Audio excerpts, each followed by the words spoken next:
Hello, hello, hello. Whoa, that was really loud. Hello, happy Monday. Hope everyone's doing well, had a good weekend. I guess for some of you it's still the tail end of the weekend, Sunday night. It's been a pretty relaxed weekend here in Bali. It's been rainy. Been stormy, so there hasn't been much to do, but I don't know, it's been cozy, just hanging out at home, getting work done, which is continuing today. So yeah, continuing work on the various new input systems stuff I was refactoring over the last couple days, preparing to add some new tools. There was just a lot of jank and fuzziness that was bugging me. And if Unity can wake up, there we go. Yeah, so file tools are coming back in, move tools back in, or was back in. There it is.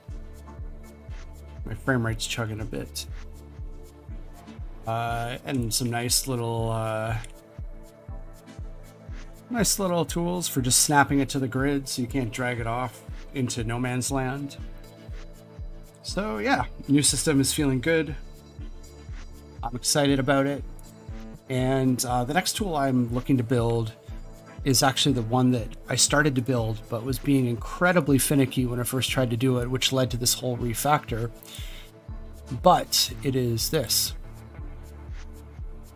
This was the prototype, but this idea of pulling buildings out of the ground and it sort of making them a dynamic height and everything. I'm calling this the elevation tool, I think. And I'm very excited about it because the way the game used to work was stacking tiles. So everything kind of had a very samey, uniform look and feel to it. So today I'm breaking that a little bit. I'm going to implement a new tool.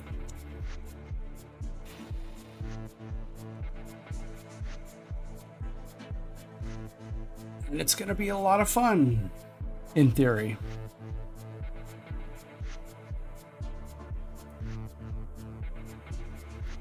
Yeah, I just want to do a little bit of housekeeping on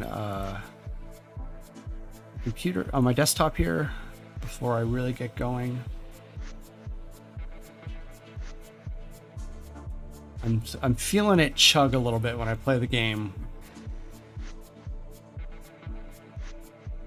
Yeah, like the frame rate's chugging a little bit, but I think that's probably because I'm streaming off of the same laptop and doing a little bit more in terms of GPU rendering. I've adjusted a lot of stream settings also. I've been tweaking my audio a little good. If I'm quiet, if I'm cutting out. But yeah, let's I guess let's get to work. I think the only thing that was kind of still like a weird thing that happens with the move tool.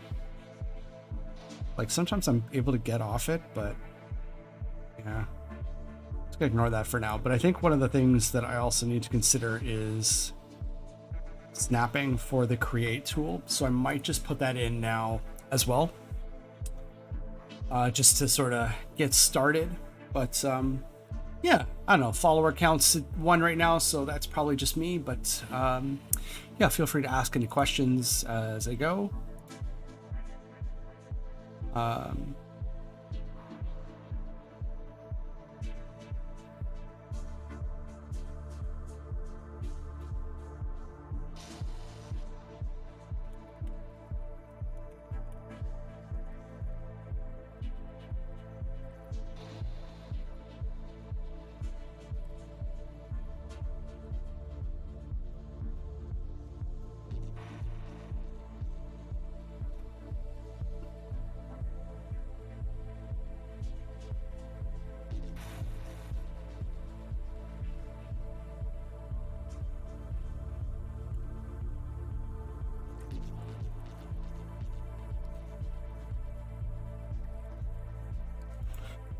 So one of the other really cool things that these little hitches are really bothering me. I'm not sure where that's coming from today.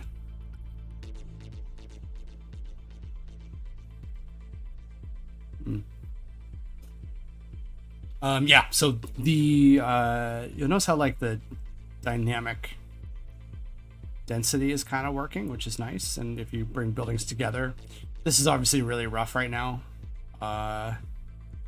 I need to add a bit of variance to it, but it's pretty fun to work. It's pretty fun to work with. I like moving the buildings around. I think is always a good thing. After you've been staring at this for a long time, it's still fun to do just like the core interactions of the game. Anyways, so let's get started with a bit of something in a minute here.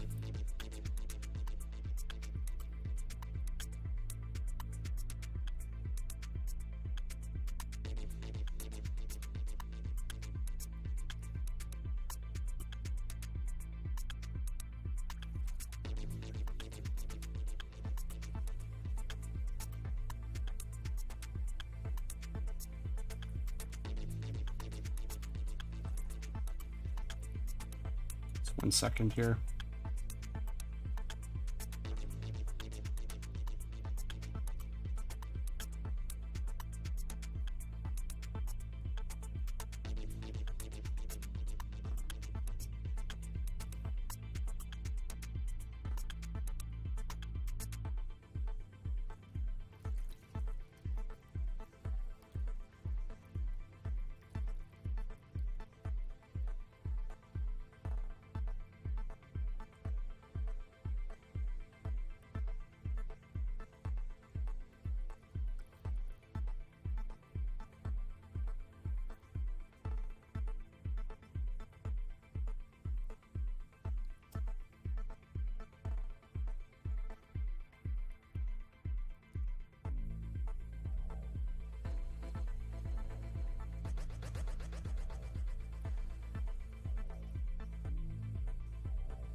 Okay, so let's get started on a little bit of work here. Sorry, I'm just looking at a few things that just popped up on my other screen. life-related things. Got a bunch of life happenings going on right now today. My partner is just running around trying to do a bunch of stuff, and I'm trying to help her with some of those things. But yeah, let's dive in, and let's just do the first little task, which is I just wanted to set up a bit of snapping on the create tool. So I think that's actually I think it's going to be the same thing as this. So first off, let's go figure out where I'm doing the actual snapping. I think it's on the on tile state. Yeah, so I'm going to take, this is actually done. Take this out of here. And I think I want to go to the on grid state and do the same thing.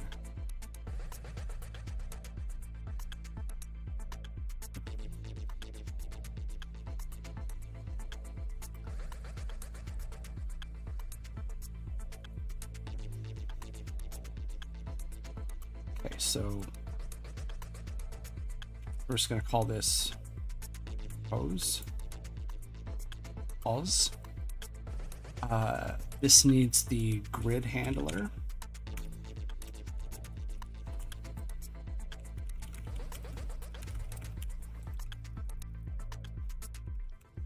The grid handler is basically just in charge of the grid mesh, the collision with the grid, and it's sort of the, I guess it's sort of like the game manager of just the grid, the sub manager, the grid manager, if you will. Evaluate state machine allow change.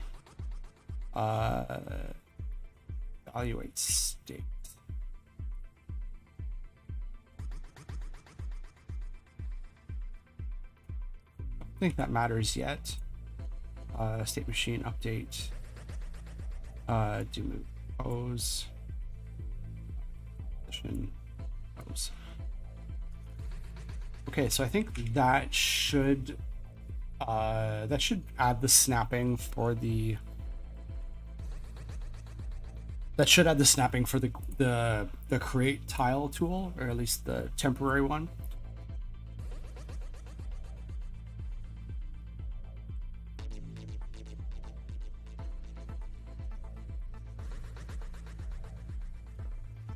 I'm actually just going to shut down Figma for a bit. And probably Steam too.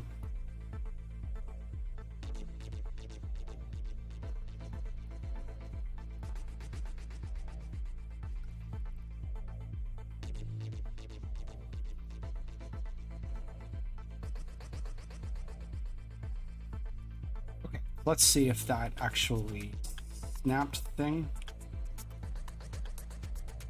Yeah, that's good.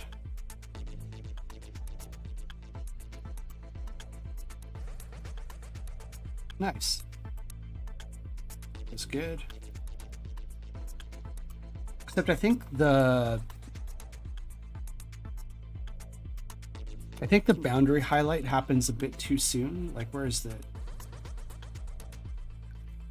out here? I think that's too close, or I think that's too far. I think I want that lighting up a bit closer. Just because it's kind of an immersion breaking thing. I think I want to put this maybe 0.18. Maybe good enough. I could do this while I'm in play mode.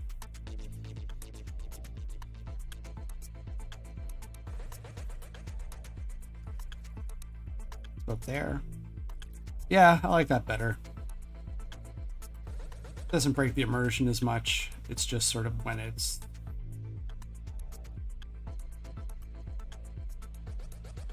I might even do it for... I may even do it closer. Hang on. Let's try just 0.1.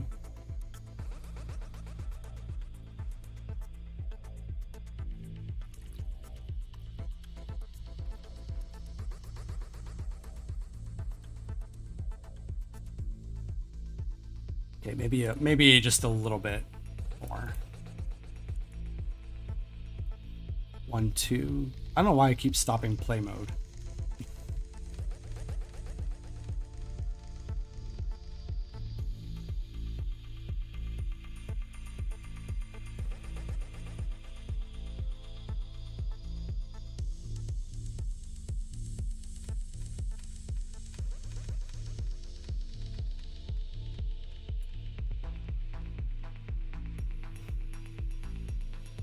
Yeah, I like that. Okay, so we're gonna leave that at 0.12.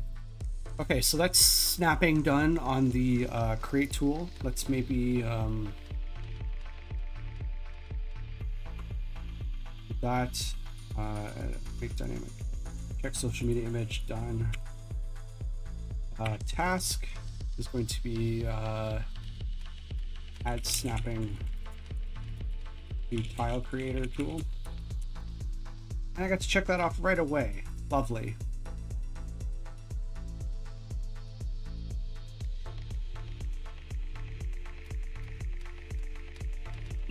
I'm just noticing that the stream quality is being unstable.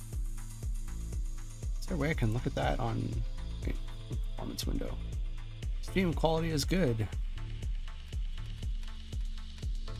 There are some dropped frames coming up, but I think that's just my laptop. I definitely want to move towards a double PC setup soon, but that's a little bit in the future. I think I need to get the stream format a little more locked in. I don't think it's making or breaking it right now. So let's I'm also really tempted to do the snapping tool, like visuals, like it's there, it works. Like if I hit this little checkbox, you can, oh, wait a minute, what was that?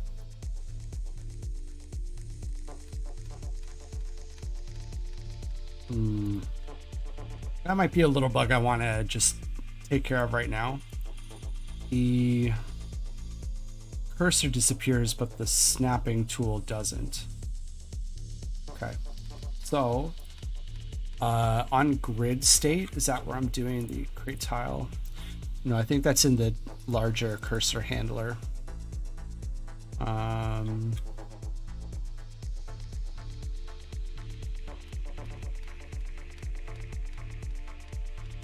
Let me just take a look. Config.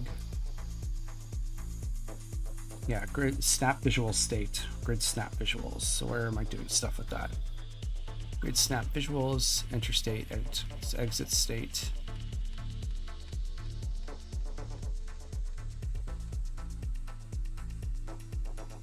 Do I actually do like a show hide here?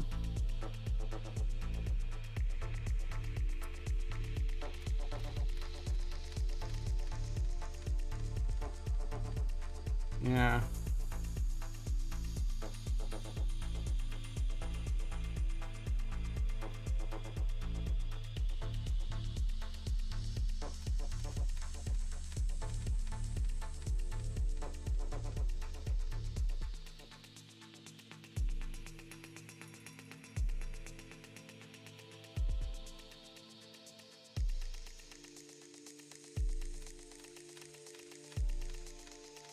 Let's look at the update loop. Let me just remember how I'm doing this. So an update, state machine, invisible state, if not allow input. Yeah, so I think here is the current state. If input, am I doing anything with allow input? Then enable, disable. The problem is the snapping may not be active. The snapping may not be active, so I need to keep track of this a little bit differently. I feel like there's probably a place where I can stick this in. State input state. If and the state machine state is not null state.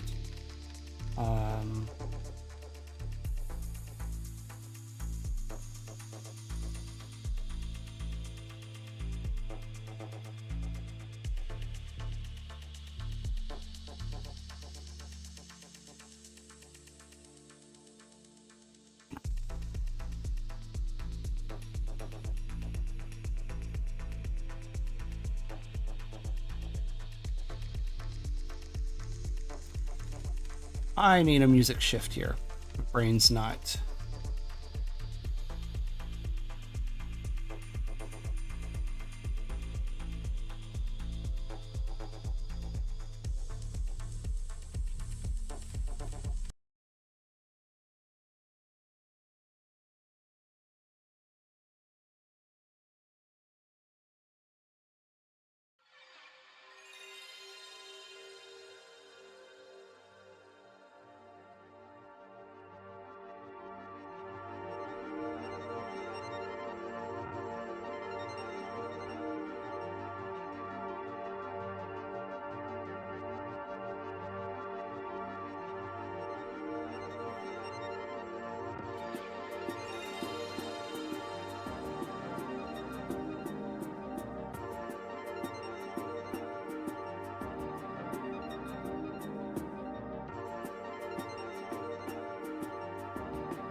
Oh, that's weird. That should be updating toolbar hovered.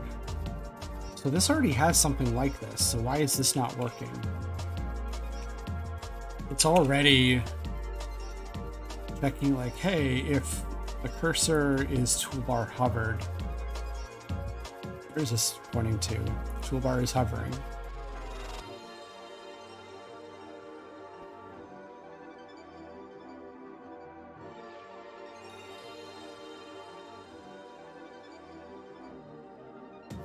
And the cursor allows input. So hang on, I just want to see what's going on here. So this should be hiding the snapper.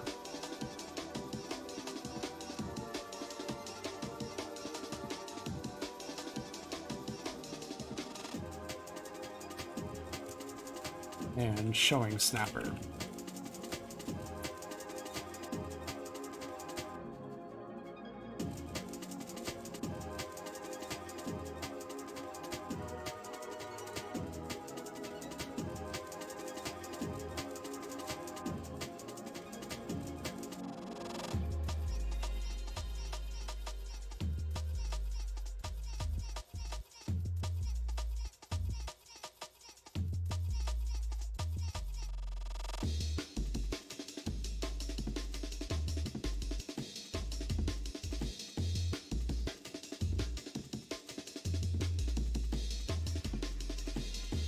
Stops the update.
Except I think this one's going to work a little bit, but not entirely. So turning this on. Okay, so that at least eliminates the outside the boundaries. Oh, what? Oh, nice. Turn it off. Turn it on. Turn it off. Turn it on.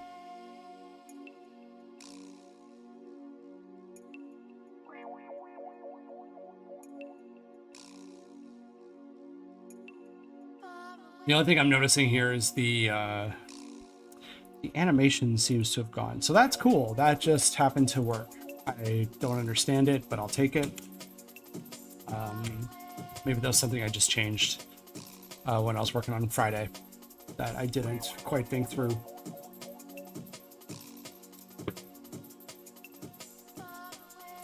Okay, so let's look at the snapping thing. So that's the on grid state.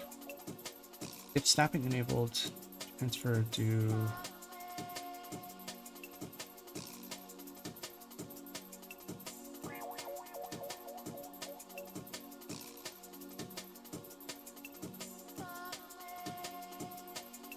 that's interesting. It should be state transform position. Oh, that's why. That it should not be there. Grid position equals pose. Yeah, so that's updating the position. State machine update. Yeah, I think the order of this might be in question a little bit, but let's I don't know, let's maybe leave that is. Hang on, I'm just gonna do a quick couple posts to a couple of Discords.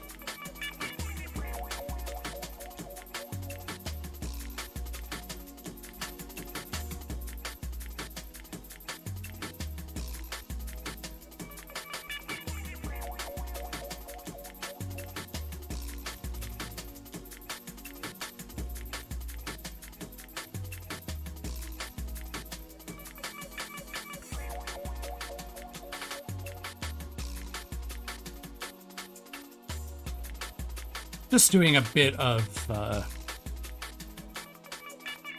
promotion. Just a little bit of promotion, just as a treat.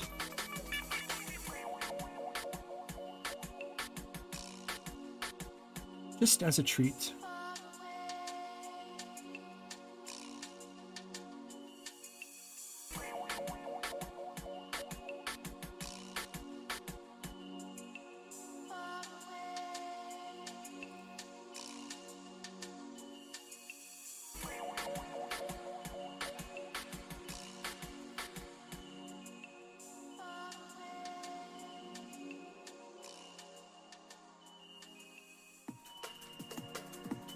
Okay, so this should fix our current problem.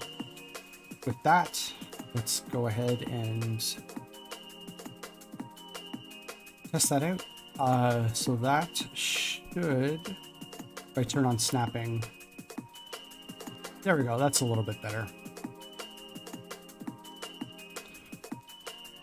It's hard to describe why I'm doing this. Like, when it's not snapped, it should feel responsive, so it moves one-to-one with the mouse, which feels fine. I need to make some adjustments to this. I'll do that in a second, but which feels fine. It's just for some reason when it's snapped, like, it feels better just to have the cursor slightly disconnected from the grid, because it feels like the grid snapping is like on the ground. Like when you move them both with the cursor, it just feels very like, it feels like one object, whereas now it feels a little disconnected, like the grid highlights are actually a part of the map, and then the tile is something else. It's hard to describe, but I like it better this way. Ooh, I guess that works.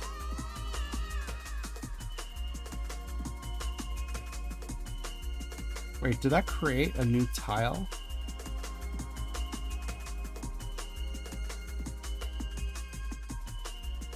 Oh, why is that not moving?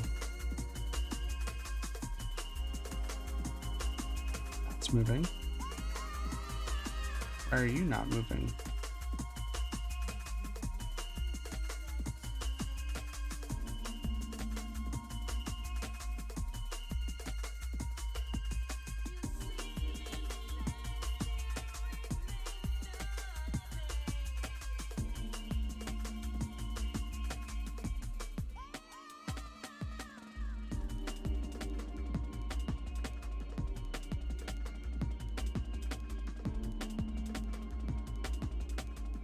Something does not work properly.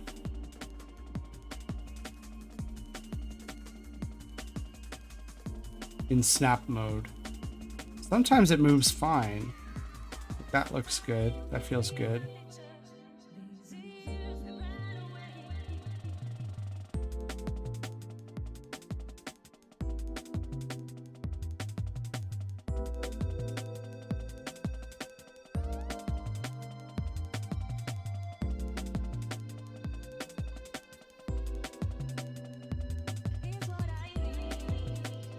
I think this might be a problem with how I'm doing.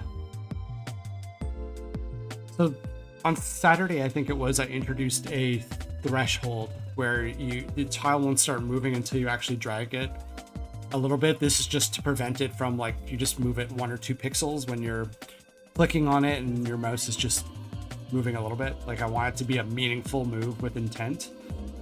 I think maybe that's busted something in snap mode.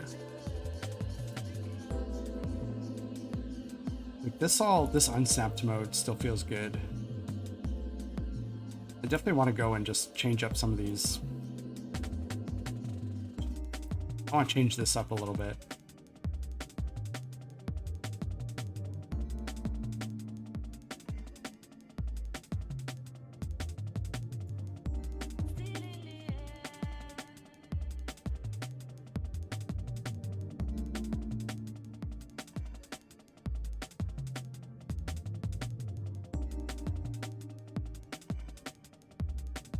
This is a bit too dense. So I'm just gonna put this aside for now with new bugs. Creating and moving tiles and grade snapping is on. Sometimes creates duplicates or does not move.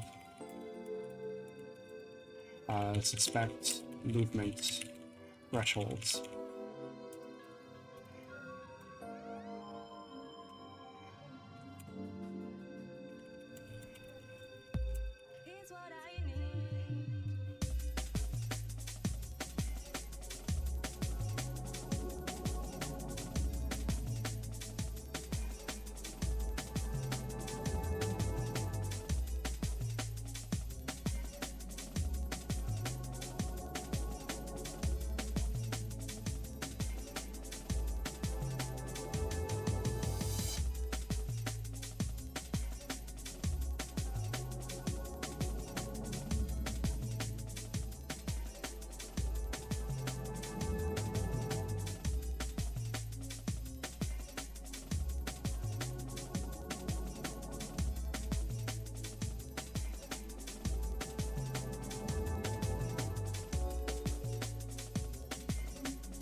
Right, so it's going to look at the this configuration, because this is just chop. So I think this needs to be like 0.9, and even then I think it still should have one of these kind of like peppered in as well. So maybe this is just one. 0.5.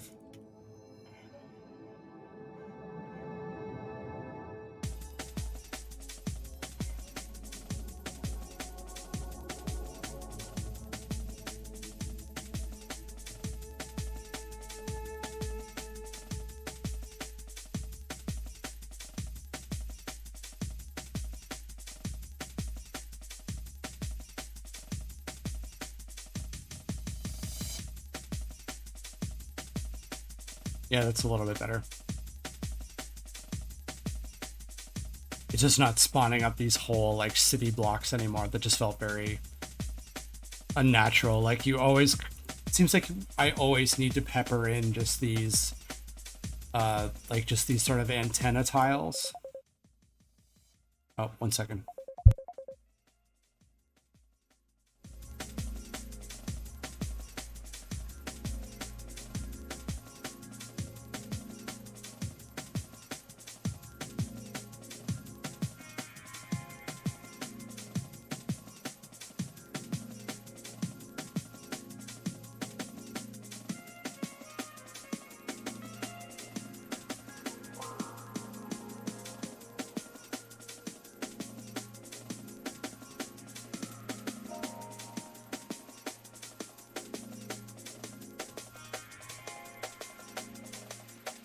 Sorry about that.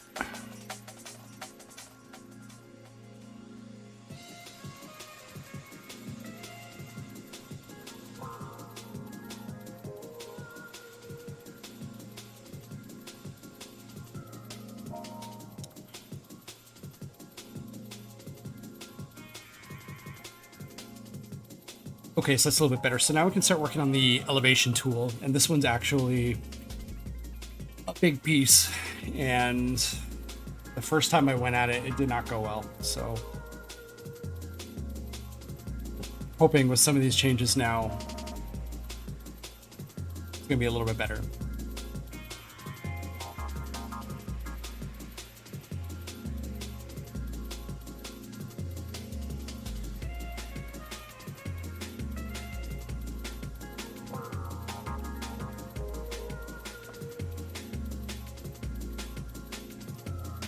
So this is going to be an on tile state. So let's I'm just debating if I want to start this fresh, like I want a fresh script, or if I want to reuse some of this. Yeah, certain things like the snapping doesn't matter as much.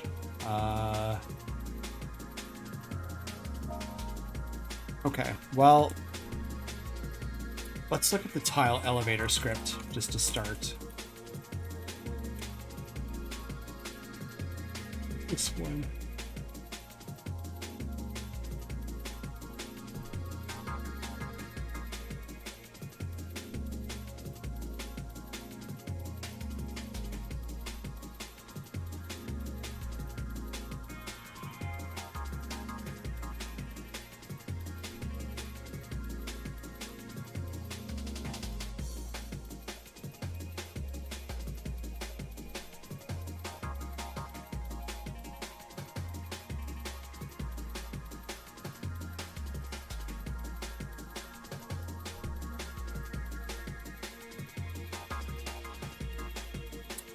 Okay, so let's maybe just think through exactly what's going to be happening with this thing.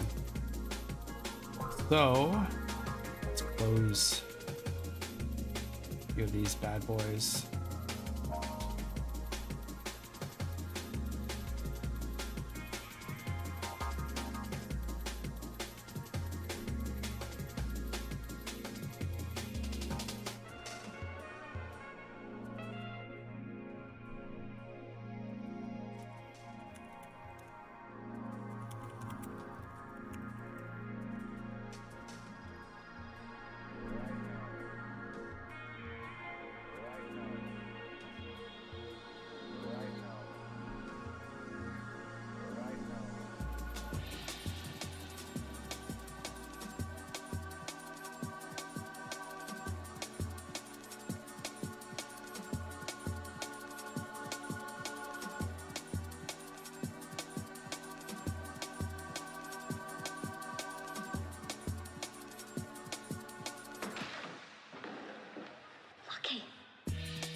Right. Okay, so let's think about what's supposed to happen here. So I've got, hang on, I've got a ground plane, and I've got tile.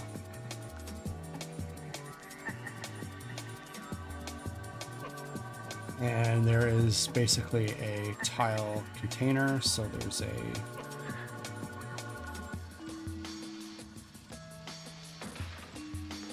collider that comes with that, and I want to the actual tool is going to spawn in on the top anchor.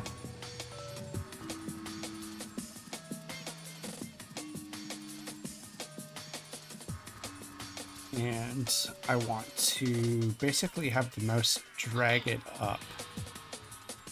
So what's going to happen here is this is going to be elevation 0. It's elevation 0. This is going to drag it up, and then it's going to check the... Going to be checking the dynamic asset. The dynamic asset is going to give it a new tile that's going to be slightly big. That's going to be bigger.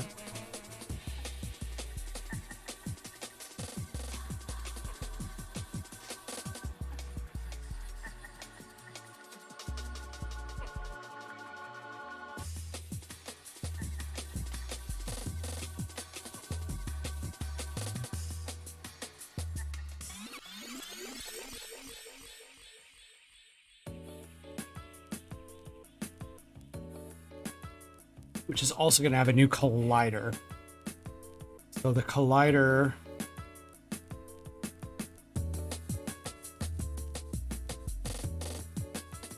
yeah, this is where I encountered some issues with it. The first time I tried to implement it is this dynamic asset that was being loaded in, and the dynamic asset that was loading in, bringing in a new collider. There's a lot of issues with the collider position that was coming up. Like I spawn it in at 0, 0, and then like I swap it in. Like basically just like the position wasn't keeping up with the position of the tile, which I didn't quite understand, but this is what should be happening. So check the dynamic asset, loads it in,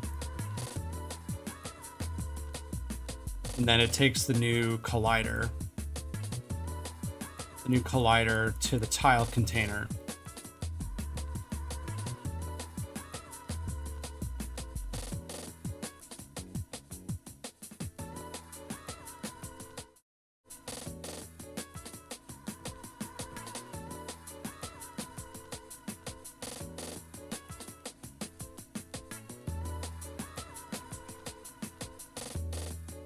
So what do I have to do? It's kind of an interesting problem where the position I care about is actually this, and it's because like what could actually be happening here is this could be larger. Like this could be potentially bigger than this could be potentially bigger than the allocated elevation space. So what would need to happen is I basically have to start from this. Yeah, I basically have to take this position, know what this is, and subtract it from the entire size of the collider. So I need to know what this is. Which is a bit weird. It's a bit weird, but I think figure it out. And then we have to place the game object here. Okay, so let's on elevation changed elevation.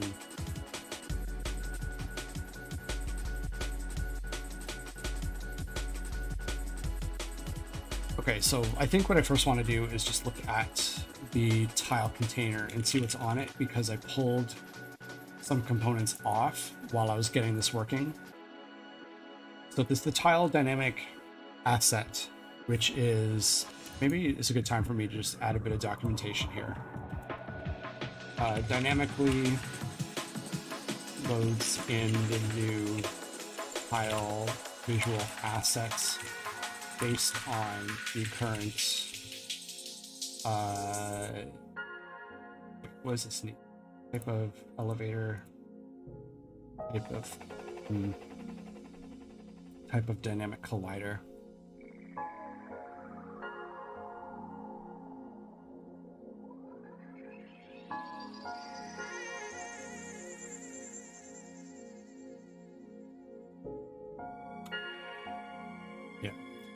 So dynamically loads in a new tile visual asset based on the current.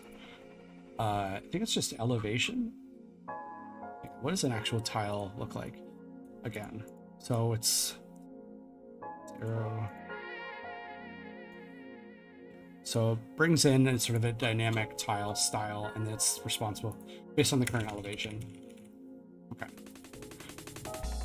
Dynamically loads in the new tile visual asset based on the current elevation, and positions accordingly. Let's go to the dynamic collider. Let's give this a bit of documentation. Because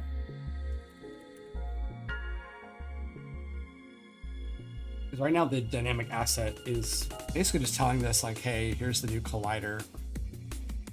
So maybe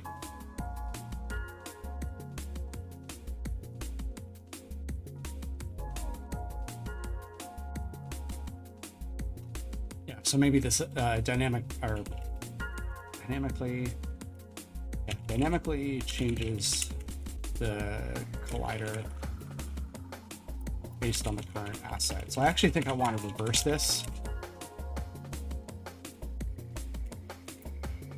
I think I want to reverse this, maybe.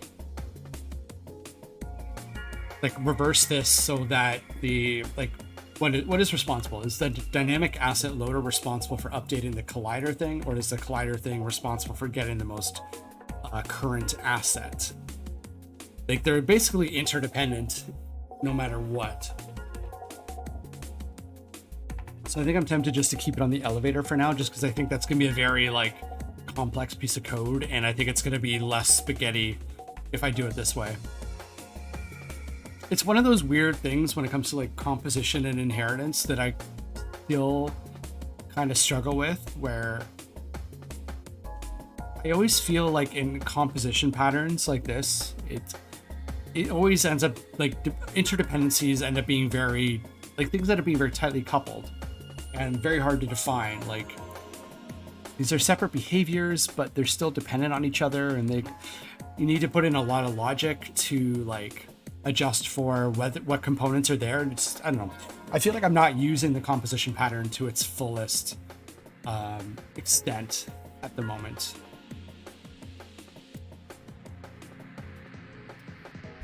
Yeah.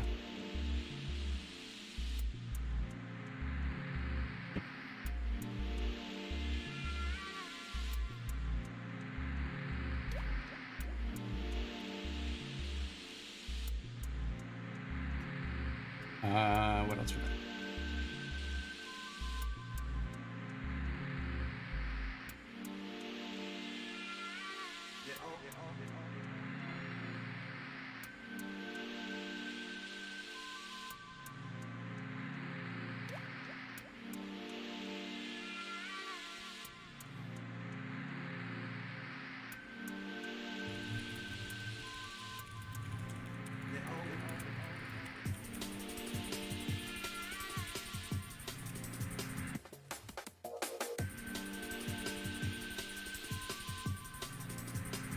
Yeah, like all these different pieces work together in a very tightly coupled way, you know?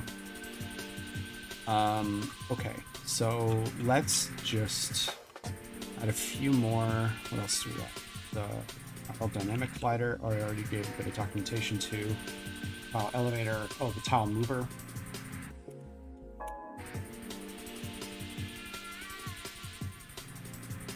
Allows movement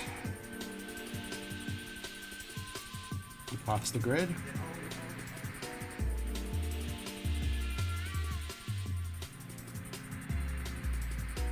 Allows movement of the tile after creation.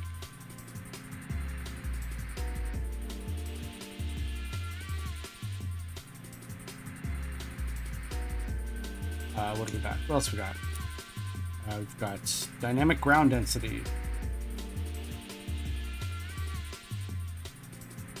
Yeah, like even this one has a tile elevator.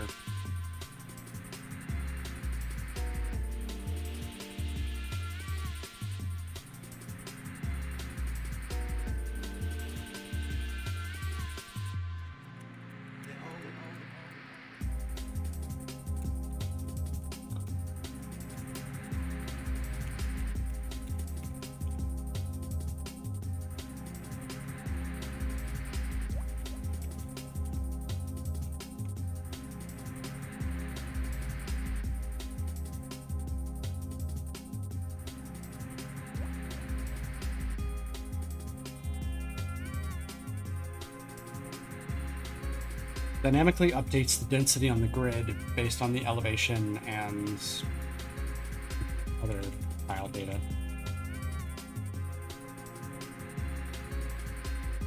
Okay, so now let's go take another look at the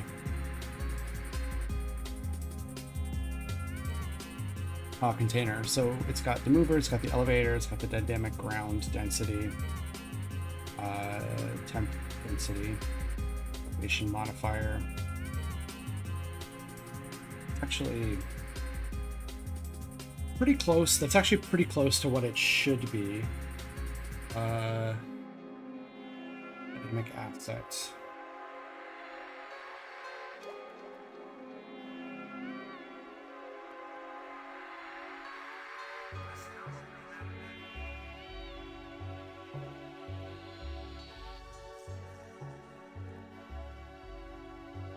So let's tweak this a little bit. Let's maybe get rid of like the tile elevation. It's not being used at the moment.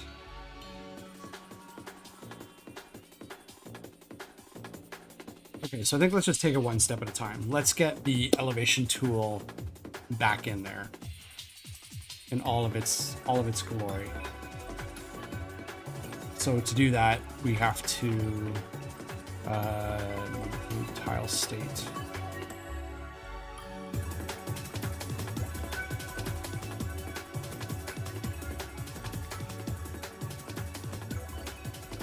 Elevate tile state.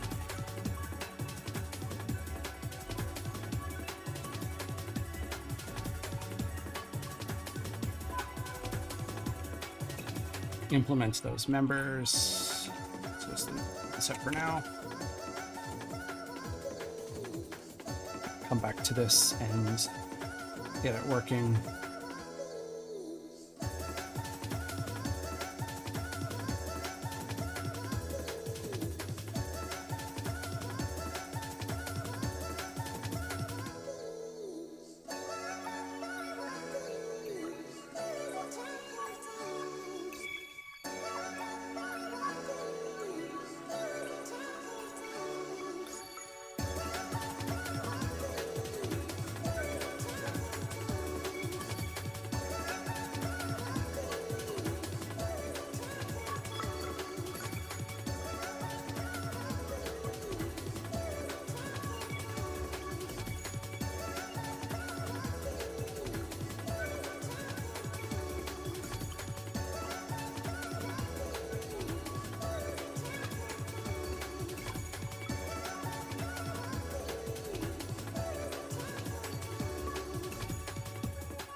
Yo, I'm new. Gee, too fat off bailed. Welcome. How you doing? Welcome to the stream. Hope you're having a nice. I guess just wrap up to your weekend wherever you are. It's Monday morning here or Monday afternoon here. Good to hear. I'm glad.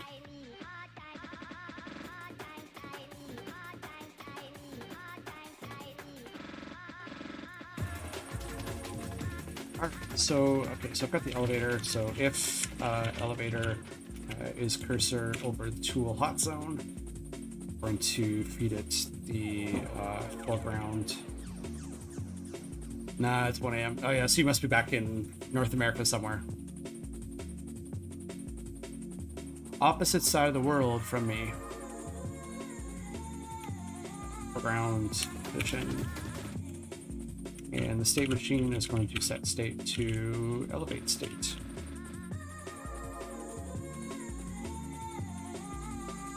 How was your weekend? Relaxing? Are you dreading Monday?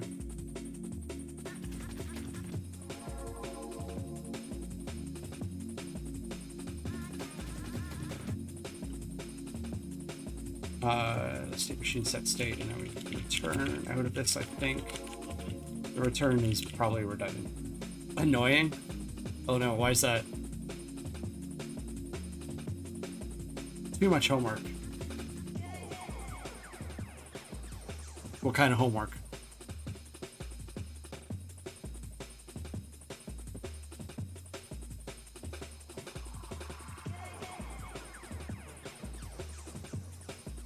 Okay, so that should... Yeah, what does the move tile state look like again? Enter state, allow state change. It's just turning the game object on and off, so I think I'll just do the same thing for now.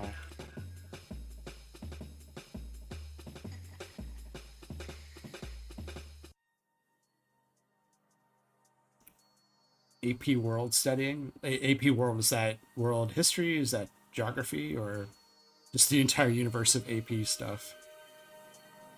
I think AP is more of like an American thing.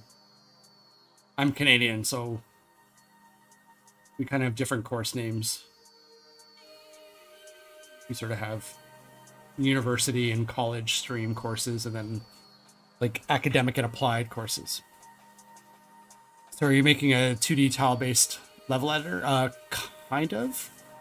If you just give me 1 second to get this back at a compilation state. So this is... actually, this might be better. So this is Dystopika. This is just a very relaxed cyberpunk city toy builder thing. It's not really like a full city sim like SimCity. It is really just unlimited. You sort of place tiles, create stuff, procedurally generates around it, and you can just make these fun little procedural cyberpunk cities. So it's a little bit inspired by games like Townscape, if you know that one. Very just low gameplay, very relaxing. And what I'm working on right now is, back when I recorded this trailer and got the Steam page up, is it was a very sort of rigid tile system, but it felt a little too rigid. Like everything was just too uniform, and like it just felt like very on tile, and it felt a little, it was lacking the organic sort of look and style of cyberpunk cities. So I'm moving things over to a more freeform dynamic system. So there's no more grid. Now you can place tiles wherever.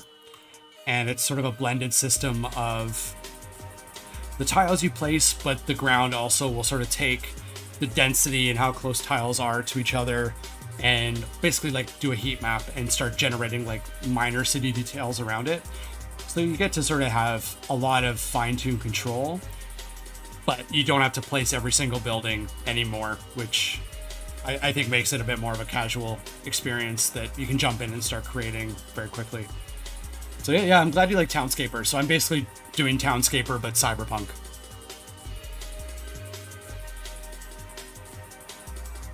Dang, that's fancy, the stuff you make. I mean, it's been my focus for several months now. Taken a long time to get here, and it's kind of the third time I've redesigned the whole thing. What kind of stuff do you make?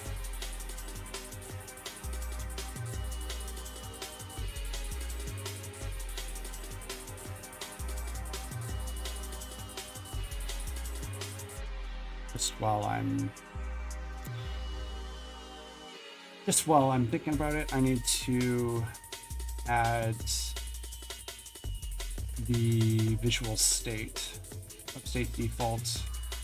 There's a new state here that's going to be substate, change elevation. Honestly, right now I'm working on a Stanley Parable type game. Oh, interesting. The Stanley Parable. what makes it sort of Stanley Parable like? Is it the comedy? Is it just the narrative like sort of framework and style?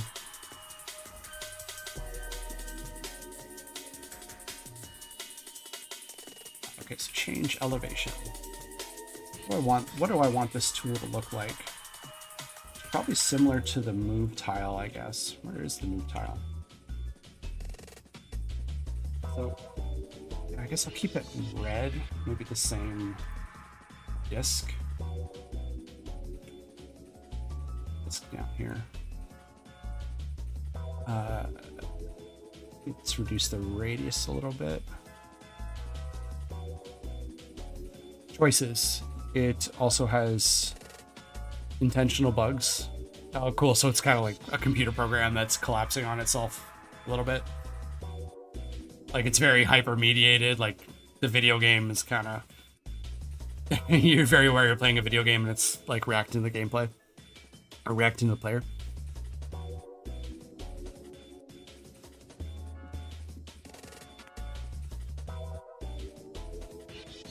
Oh, there was a game I saw recently.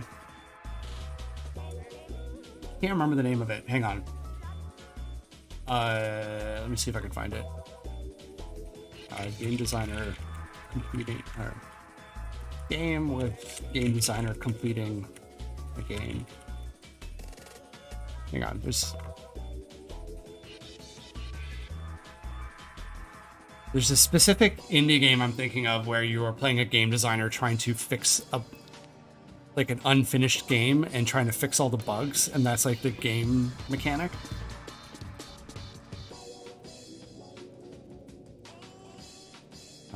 Just give me a minute to find it.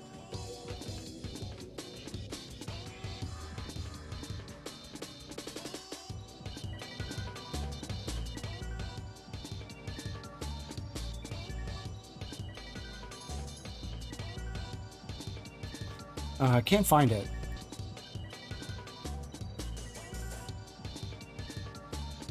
I'll have to. I'm sure it'll come back to me later. It's too bad.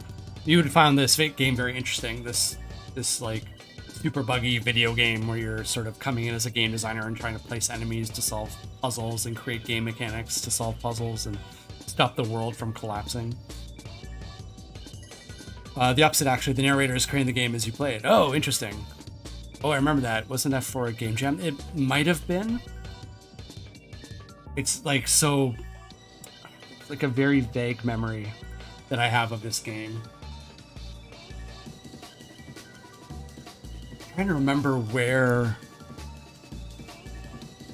I would have seen it. One second.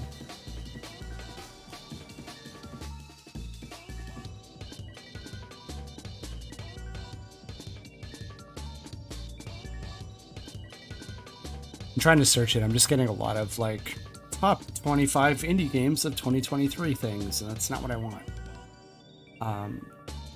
Indie game about fixing a broken video game.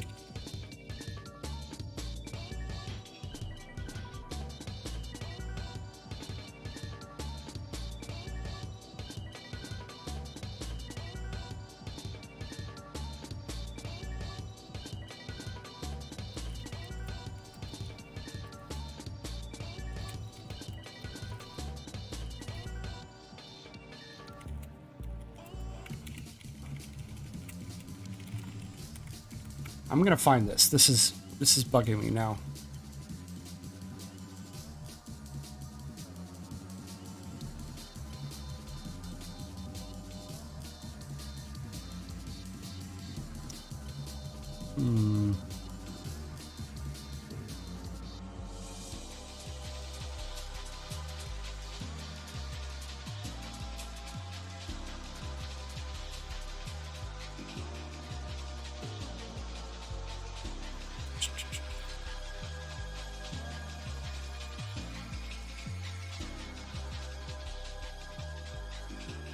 This is probably making for very boring content right now.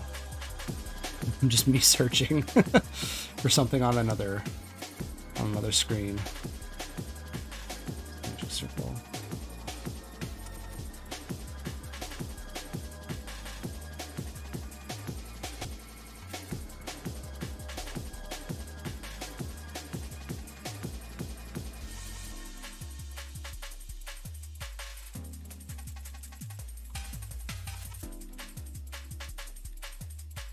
But I'm gonna find it, damn it.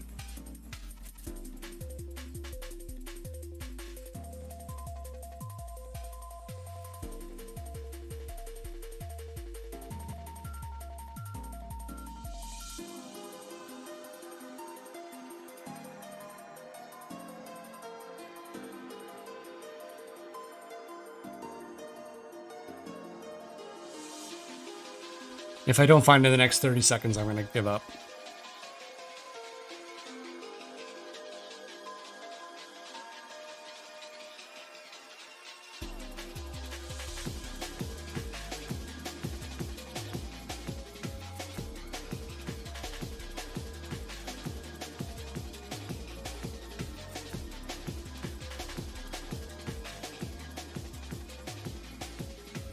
Yeah, I don't know.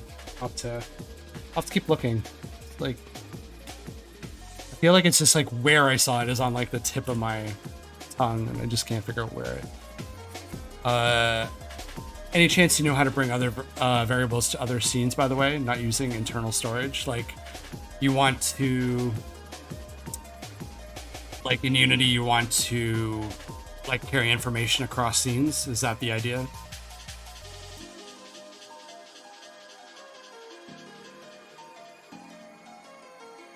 Yeah, so, and when you say internal storage, like, do you mean you're trying to, like, save it to player prefs, and then you do it that way? In a web game, oh, that I'm not sure about.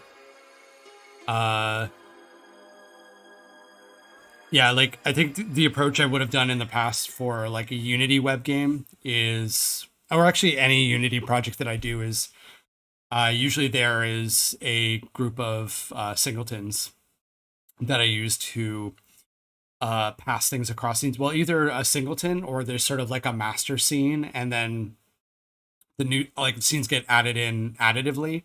So rather than doing like the linear scene progression where it's like the loading screen and then you load the game scene, there's sort of like a wrapper scene, and then okay, bring up the loading screen and then bring up the game scene after, but they still have like a master scene that they're a part of. If you could save a JavaScript cookie, but I don't know how to interface with it. Yeah, unfortunately, like the web side of things is not really my sweet spot. I've done some web game stuff, but in terms of best practices, I don't know what those would be, unfortunately. But at least in the world of Unity, that's how I typically do things. Whoa. Sorry, music changed. I thought I was running an ad. Yeah, in Unity world, I generally have sort of a singleton of some kind that keeps track of global data to pass from scene to scene. You can get even fancier with it, but I think for the purposes of what you're doing, like, yeah, it's hard for me to say exactly because I know there's a lot of restrictions on how much local storage you can access.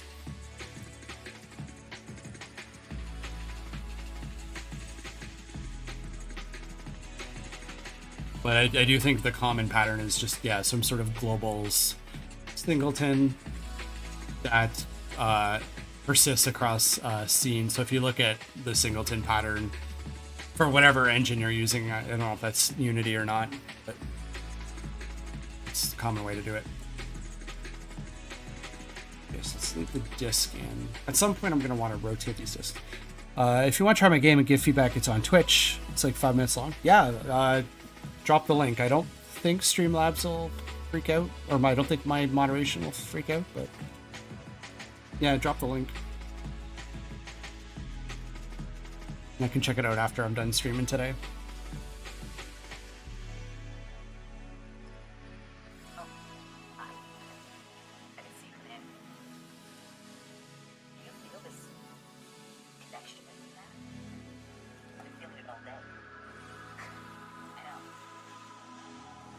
Actually, I might check it right now.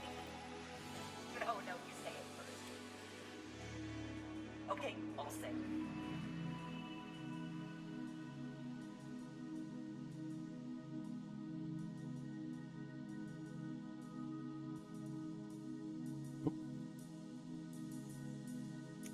Nice.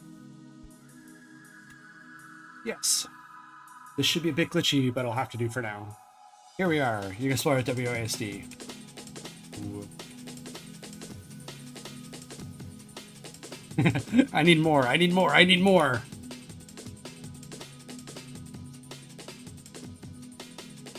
Yes.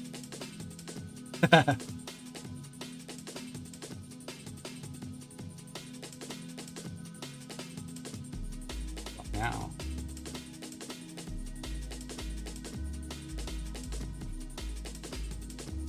What now?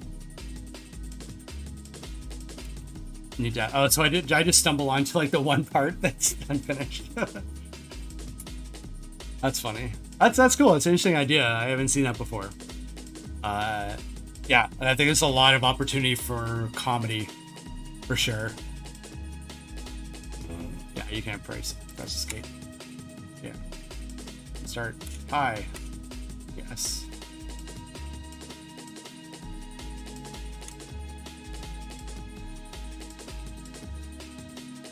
No, I need more.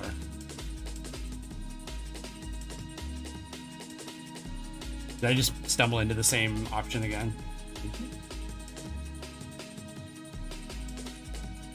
Restart. Hi.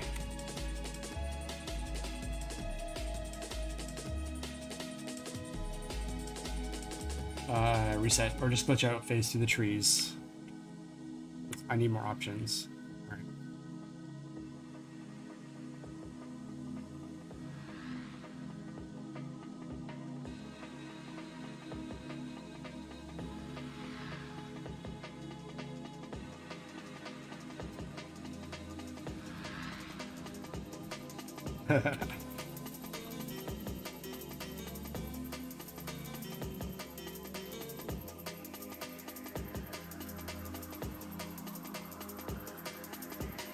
There's the trees. Under the stairs.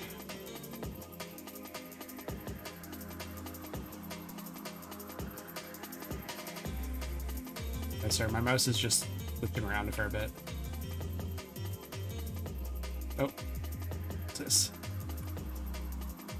Broke the game. I'm unsure whether to be mad or impressed with you. I suppose I should work on the glitches. Yeah, no, it's a clever concept. I definitely continue exploring that for sure. Whoa.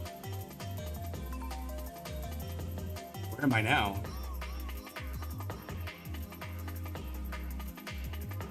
Was it all a dream? Or was this a nightmare? This took 2 hours? That's pretty good, actually. Like, just this area took 2 hours?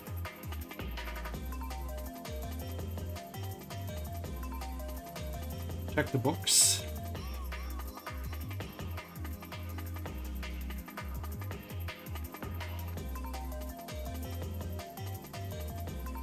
Shift Through Walls by Kanye. Uh-oh.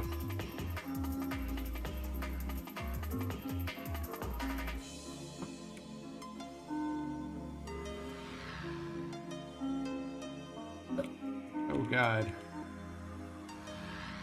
then it just resets?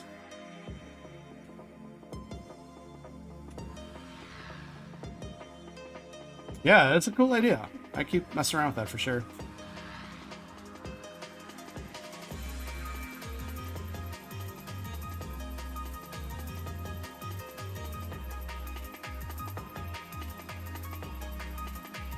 Try the other... Oh, the other shift.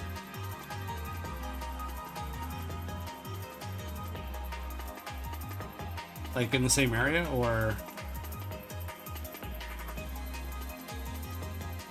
Right shift.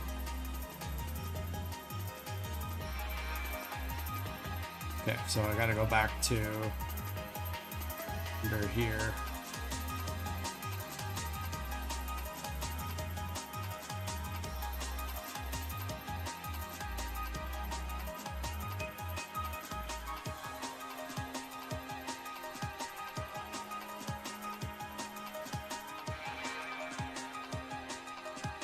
Okay, so right shift.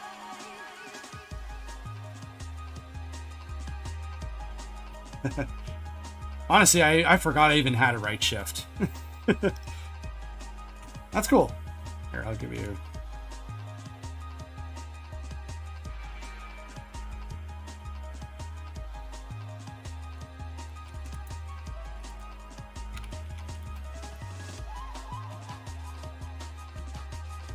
There you go. Roblox reference. I've actually only messed around with Roblox for, I don't know, maybe like an hour or so.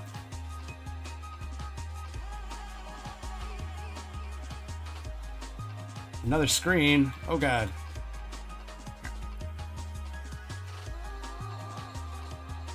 Get back in the window. Oh nice, you got like a render texture. That's cool, that's clever.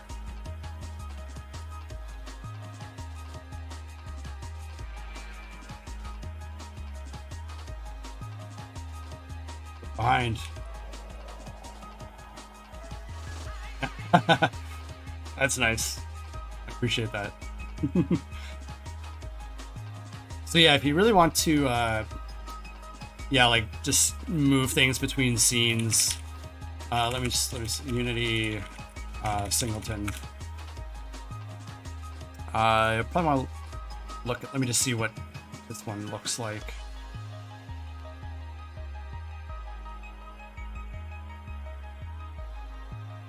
Yeah, like I think you'll want to do something like this. I'll drop it in the chat.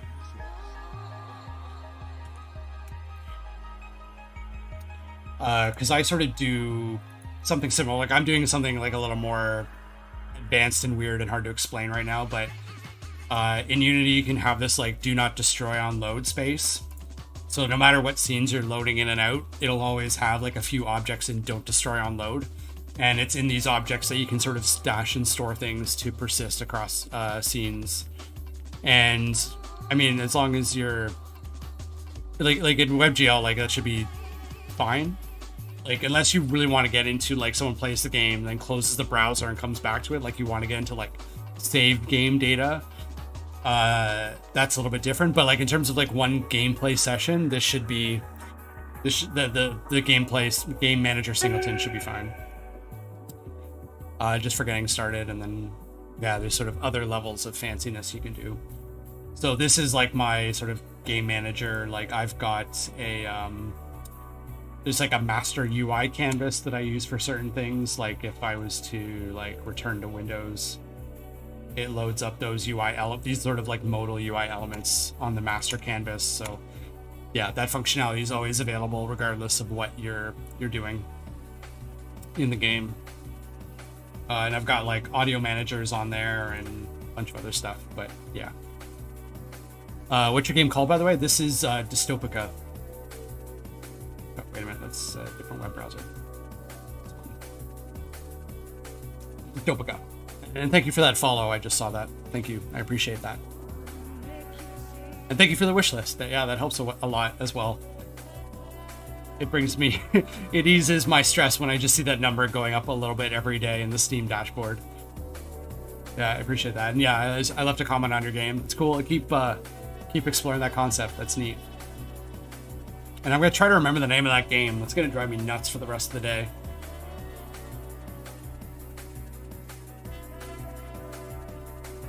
Yeah, so what I'm doing, or like what I'm trying to work on now is, where is it? Yeah, so like I said, I'm redoing the input tools for the city because during playtesting, what I saw a lot of was just people placing tiles on top of each other to build tall buildings. Like it's a cyberpunk city. Everyone's going to build big buildings. So I'm trying to do a little more of an intuitive way to do that, where you just sort of grab the tile and just drag it and it makes it whatever height you want. So that's what I'm working on right now. This is just a prototype I did, and now I sort of have to rebuild it in the core gameplay systems, which is a bit more of less of a hacky code experiment.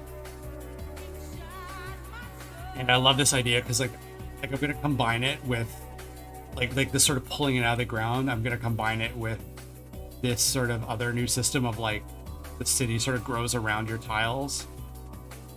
So yeah, I love this idea of like as you pull them out of the ground, like the other like sort of city sort of grows around it. And sort of this is I've been rebuilding all these systems for about 2 weeks now, and this is like the last piece I need to put in place. You should add different color lights. Yeah. This is actually just this is just placeholder art. I haven't put all the art back in yet. There are some lights should be different colors, but yeah, like it's only a limited tile set that I'm using just while I build these systems, and then I'll start plugging the rest of the art back in. Like, yeah, you go back in here and there's like billboards that are like randomly generated, and it'll generate all these fog lights and stuff. But yeah, that's a bit that's left out right now just while I'm rebuilding some core systems. And then like the other side of this too is like you can always flip over into this, and you can actually do like all kinds of color space reauthoring to sort of fit the mood you want. Like if you want to do, you know, more of like a Blade Runner style city, like there's a filter for that. There's, I don't know, if you want to do more of a Dune type thing. But yeah, you can sort of change all the look of your city through here. Give it all kinds of different feelings.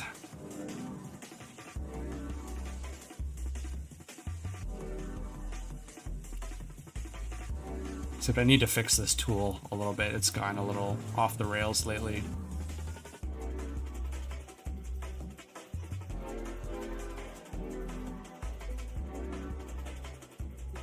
But yeah, different color lights, yeah, for sure. I think a lot of what I debate is like, should it be stuff that's randomly generated, or should I let players place all those individual lights? Kind of a thing I'm trying to figure out, because I started out with a very like Townscaper-like mentality, but I'm shifting away from that a little bit. Townscaper being like, it sort of builds everything for you. You just place and remove tiles. That's the only input the player has. Yeah, I'm moving away from that a little bit now. But yeah, there's a whole bunch of other tiles and things that just aren't spawning in right now. Just I'm trying to keep it simple while I visualize the changes I'm making. What's this line? What is this line that keeps popping up? Interesting.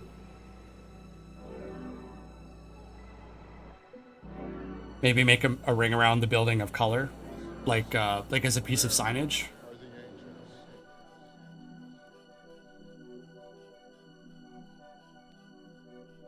Okay, so I'm gonna just get back to getting this elevation tool working. A color picker. Yeah. Yeah, that's definitely a possibility. It's kind of an interesting thing here, just because so many of the, like, to maintain the look, so many of the buildings are very dark. It's really just the lighting, but I think, I don't know, when I get into maybe manipulating some of these small details, I'll be able to add controls like where's my hollow board?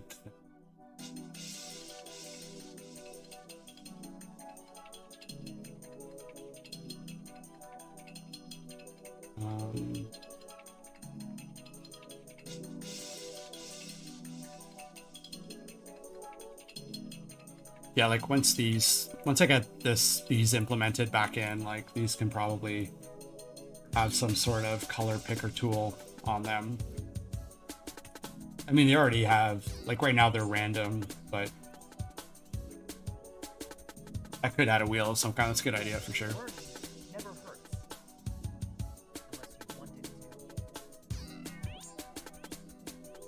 But yeah, or just for any light, really, yeah.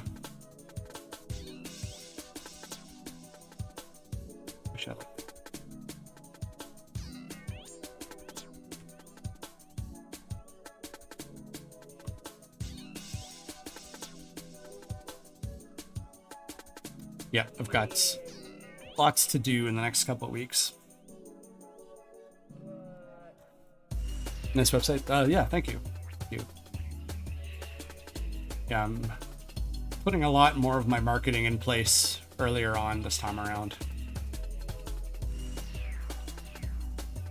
3JS. Yeah, I mean, it was sort of some random thing I think I found on CodePen, and that I just hacked and manipulated a bunch of different ways. It was the website was actually a very quick little thing. Needed something there, but that ended up being like sort of the whole brand.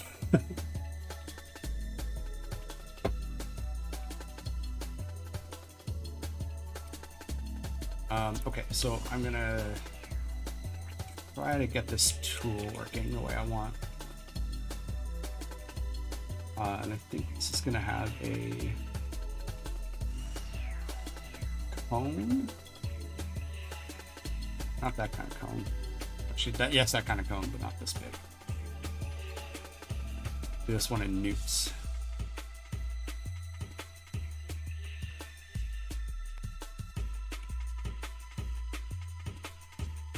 And this probably needs the same color as the.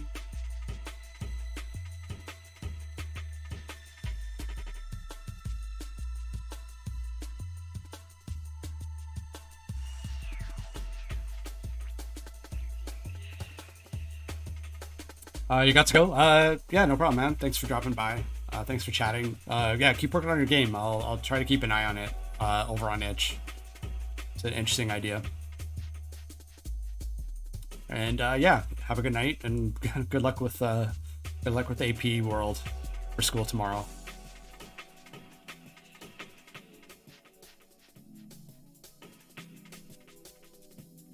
I'm just gonna grab some water. And I'll be back in a few minutes here.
Okay, let's actually get this elevation tool happening.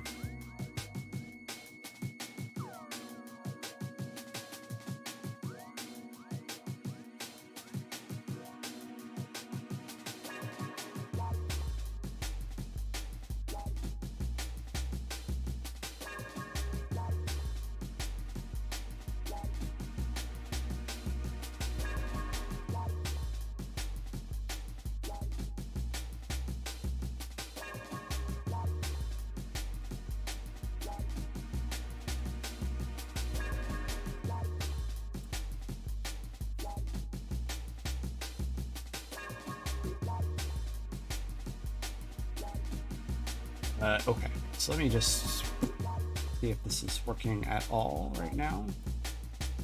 Default tile state. Oh, this is the wrong tile state, that's why. So this should be the R8 tile state. I think I added, yeah, maybe we'll just game objects active true, just stuff this in for now. Object set active false.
Okay, so why is that not triggering?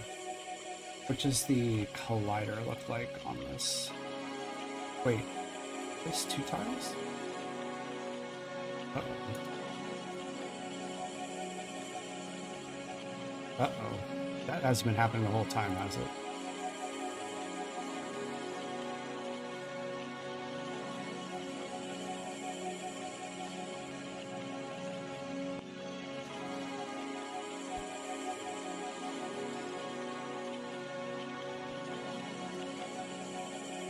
That's not good.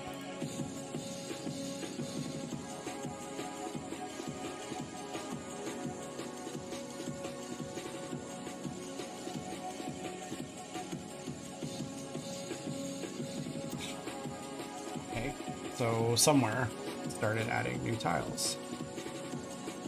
That's not cool.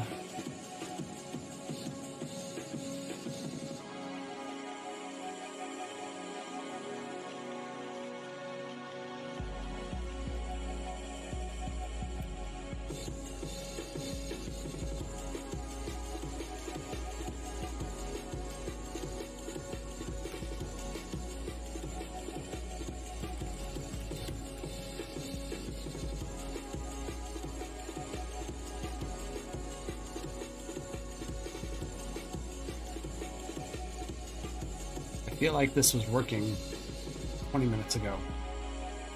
I'm not sure what changed.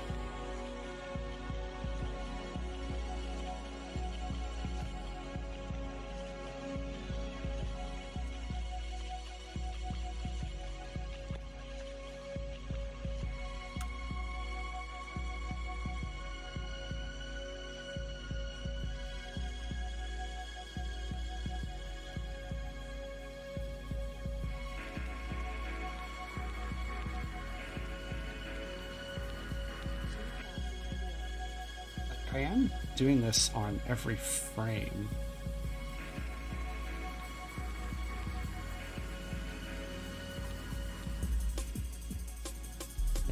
snap visuals, state machine update.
All that we see or see is but a dream within a dream.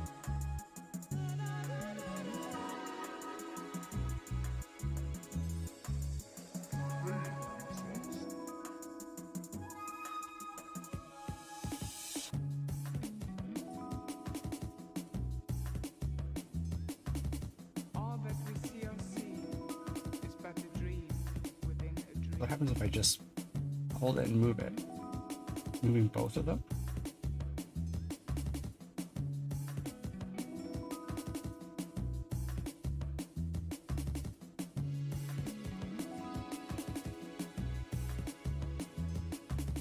All that we see or see is but a dream within a dream.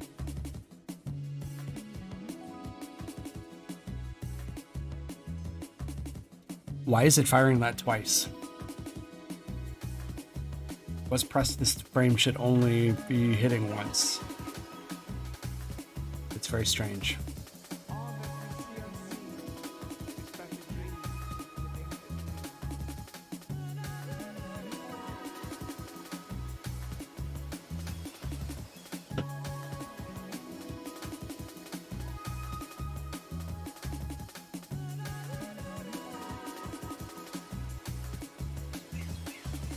All that we see or see is but a dream within a dream.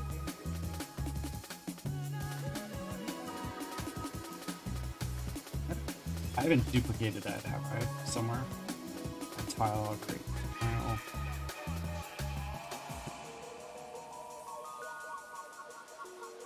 Oh wait, they're being executed in two separate spots. On grid state 46 and 59.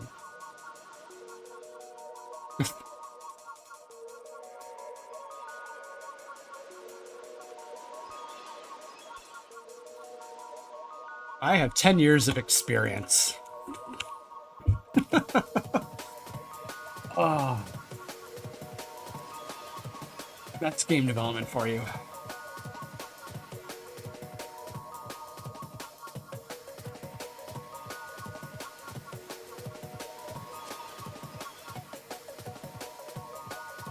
There we go.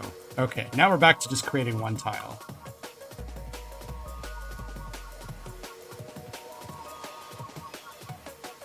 It's weird that sometimes I feel like I need to go back and look at that whole threshold system that I put in on Saturday because it doesn't seem to be playing nice. The threshold being that you have to do a move of a certain size in order to trigger the move. Like you can't just move it a pixel. This sometimes doesn't work. Like if I place a tile and just drag it away, it doesn't have enough frames there to work properly. So that's fundamentally flawed in how that's working. Maybe I'll just take that out for now. Like, where did I put that in?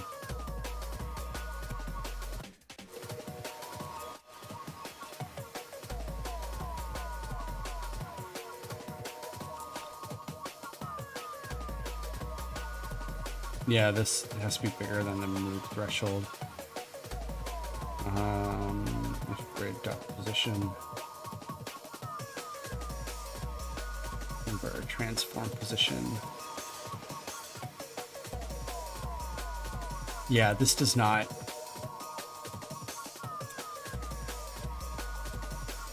I need to come back to this.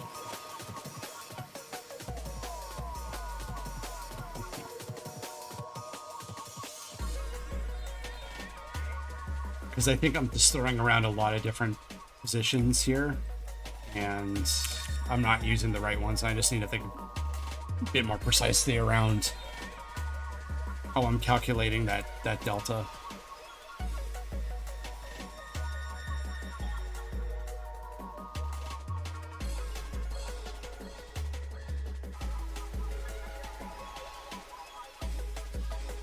It works if you move nice and slowly. Yeah. Try to do it too quick and it doesn't work. Okay, so back to the original problem I was trying to solve, which is why is the elevation tool not appearing right now?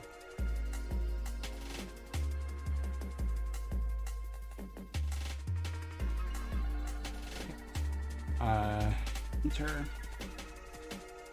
exit. Okay, so this would be the on tile state. If try to get component tile mover. Okay, so this, yeah, this is what's going on. So it's not, it's gonna find a tile mover no matter what. So this is always gonna be true if you're over a tile. So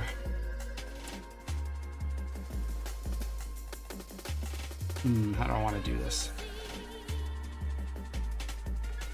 So actually, I want to get rid. I don't want this to be an else if. I just want that to be an else, and this is the else. I only want it to return once it hits all of these. So that's how I want to do it. So I think this should work now.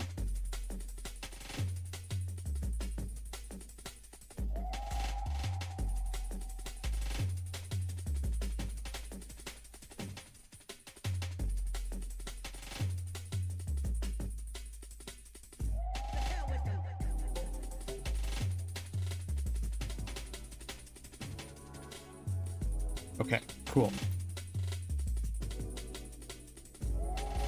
It's working, but it's not going away. Why is that? Never going away. So it's getting stuck in that state. Probably because I haven't fleshed out that state yet. Yeah, because it's going to get stuck on allow state change being false because I haven't defined it yet. So let's set that to true. Let's just point this at the transform position. I don't think I need it. Update boundary.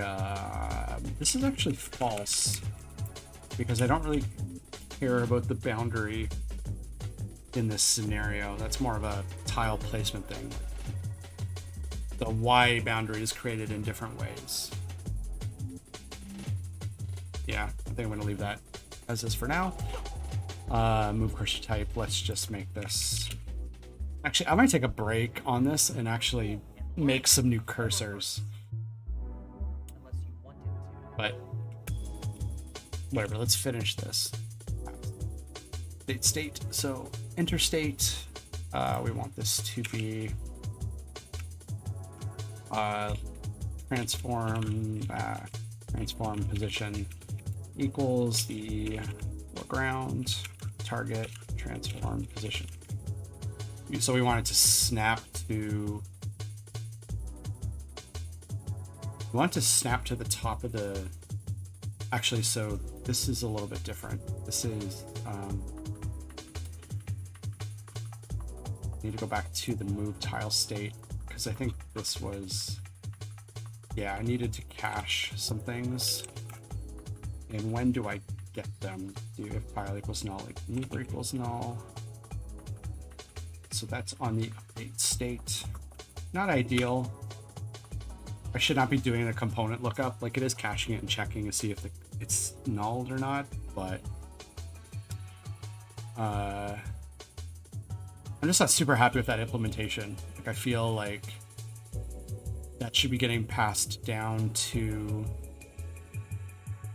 the state in a different way, but I don't know how yet. Origin position.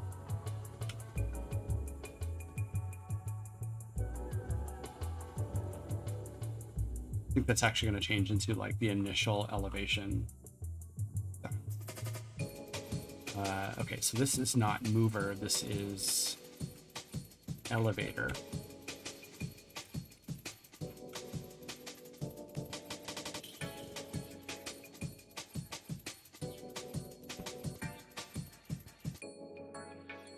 So elevator, elevator, tile, elevator.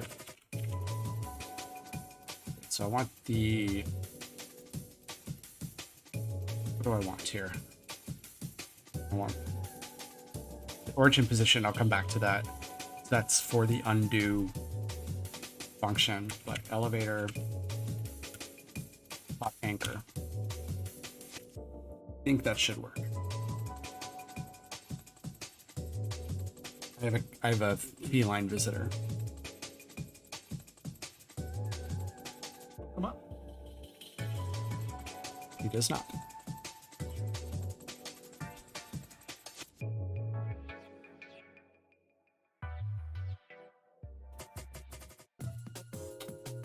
Okay, so let's see if that works. So what I'm expecting to see here is when I'm holding my mouse over the top of the tile, it should be creating the move tool or the elevate tool there.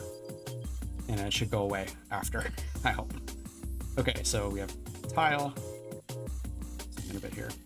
Move tool works. There we go. There's a little bit of like judder there. On both of them, actually.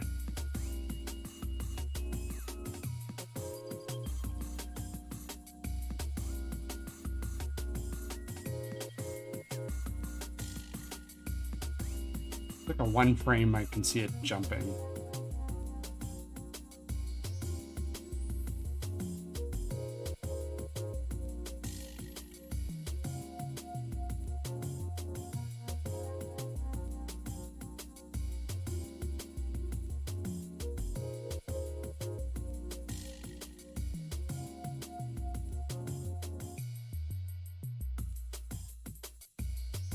I'm thinking about some changes here just to maybe get rid of that. It's sort of like one frame judder. It may not be visible on the stream, but I can sort of see it go from one position to snapping into place. Yeah, like if I do this.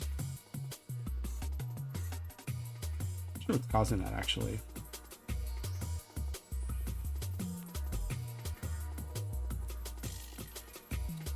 I mean, for starters, I don't really like how this looks, so yeah, actually newts was a bad idea. Make this meters.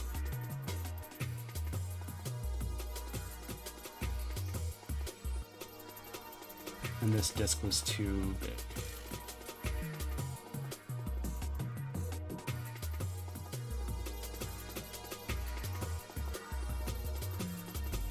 Now it doesn't even look like an arrow.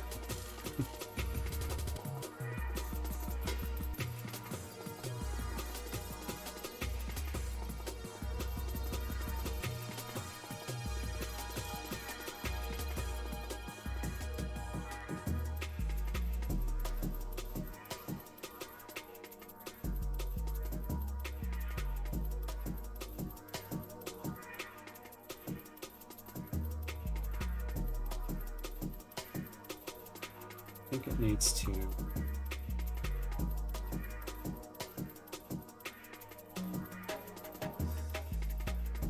What does it need? It needs to be vertically up a little bit.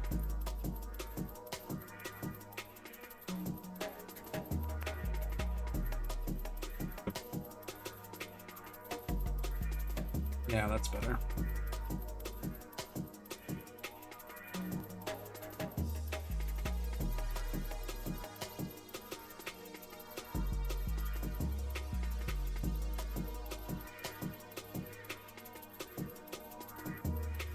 I'm gonna try to get rid of that one frame jump. I think what I actually just want to do is a public void configure with everything, like the tile container handler. This actually solves the other problem I was kind of just talking about, which is I don't like doing this very clumsy component lookup in an update loop. Makes me sad.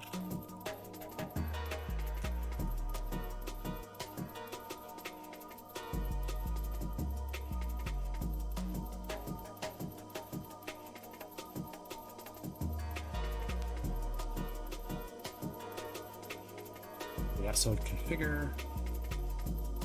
So it's on this that I would snap to the position.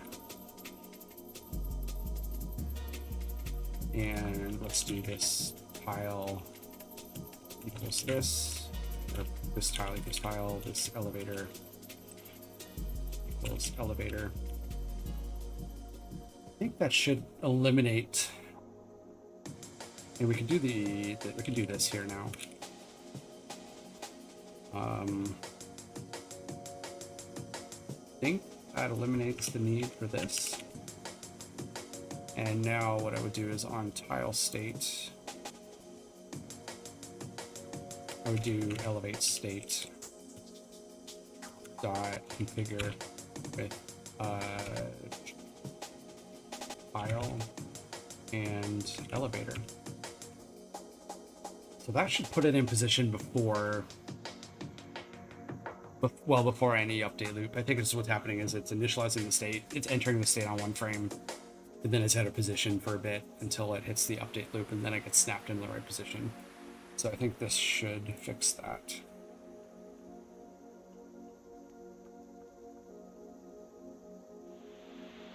Yes, it does.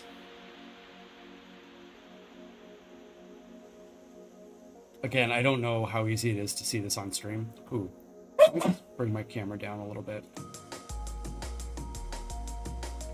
I'm looking a bit bright as now the sun is coming out. Perfect.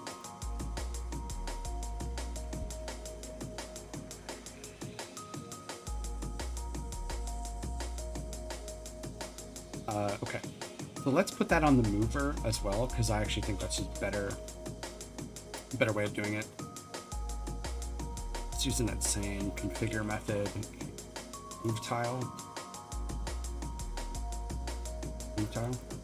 Oh, which is over here.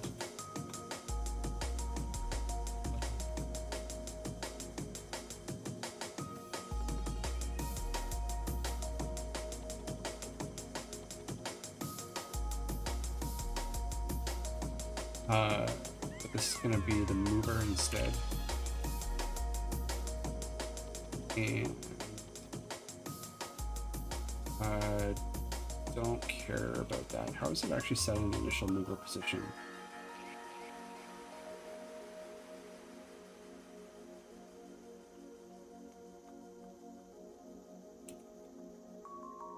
Sure. Do what?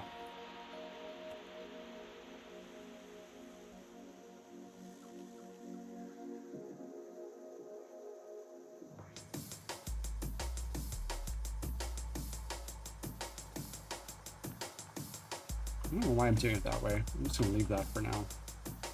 This mover.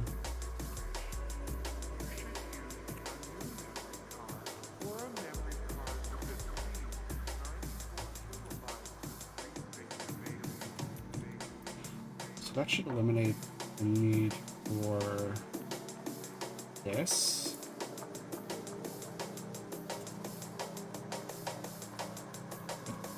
I think this goes away now.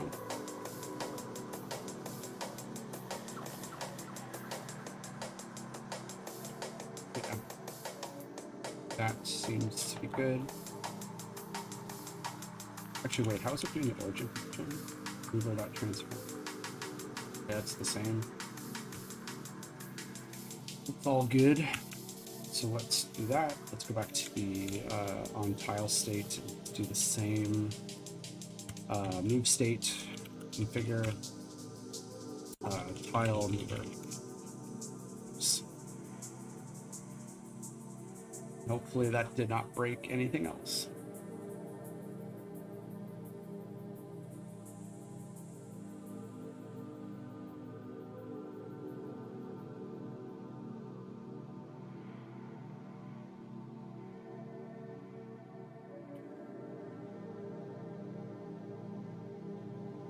Yeah, that's better.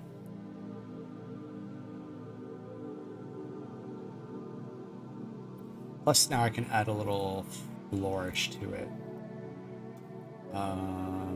Let's go to the move state. Yeah, let's try it on the move state first. I can add a little bit of like a scale animation, which might just give it a bit more pop.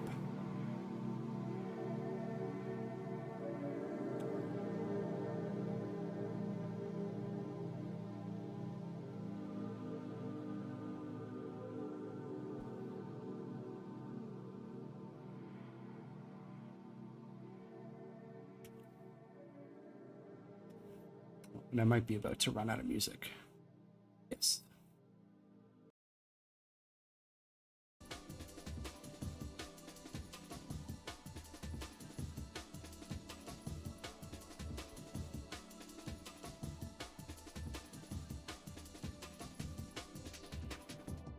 Okay, so configure. Okay, so we want to do transform dot local scale equals. Let's just do 0.5.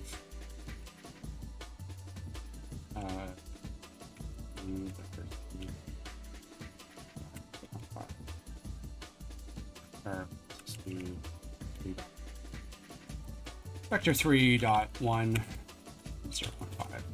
What is going on?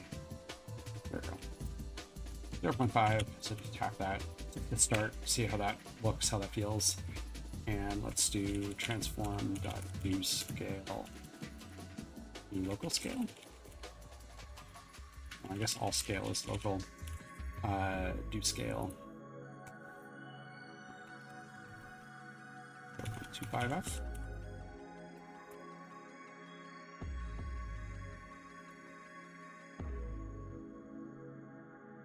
Set update.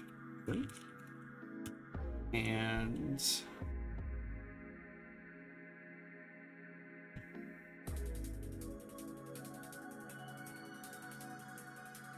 set ID this, and this would do it just as because I'm just testing between kill this.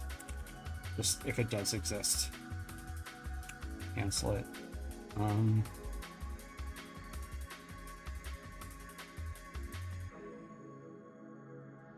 Yeah, let's just see how that looks. I might do the same on just quickly do the same on the elevate tool.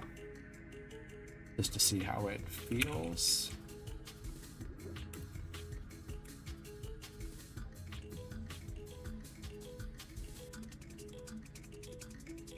I should probably set an ease type there, but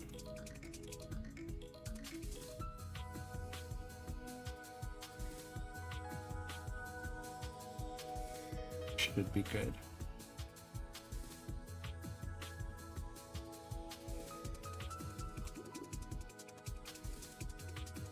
That is not scaling at all.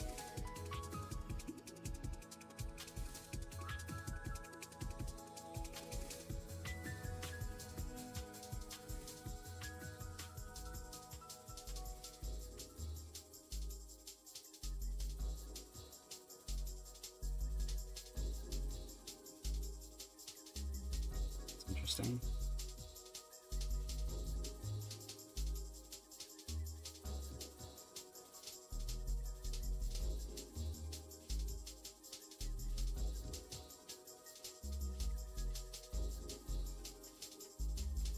Yeah, that's not what I would expect from that. That's strange.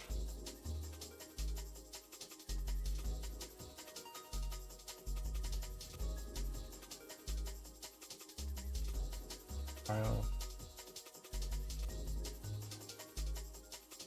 Whoa.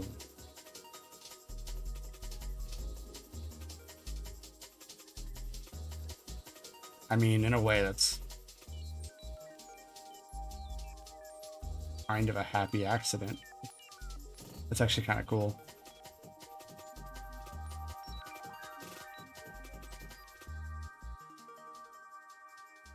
That's actually not that bad.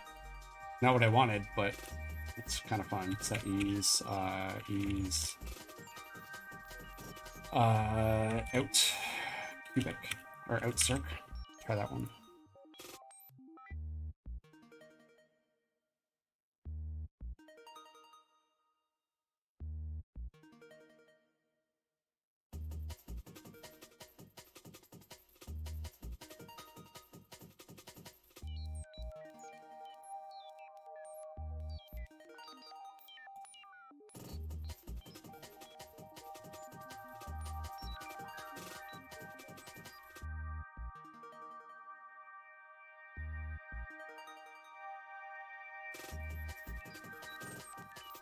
Super interesting to me that it's because it's doing this on an update loop.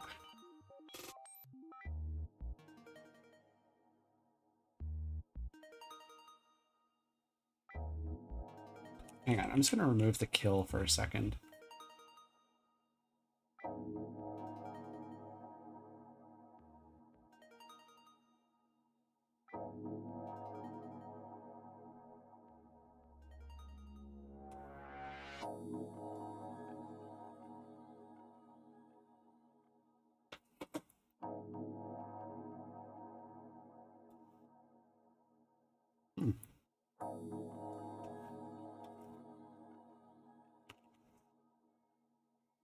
Let's go back to evaluate states if configure.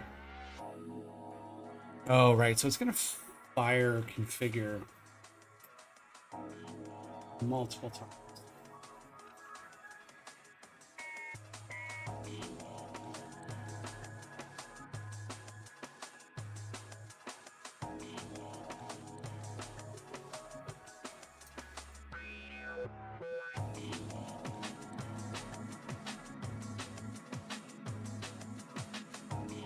It's not ideal, but I can't think of a way I'd want to do that right now, apart from if state wait, state machine, yeah, state is not equal leave state. Like, I don't like that. That feels gross to me.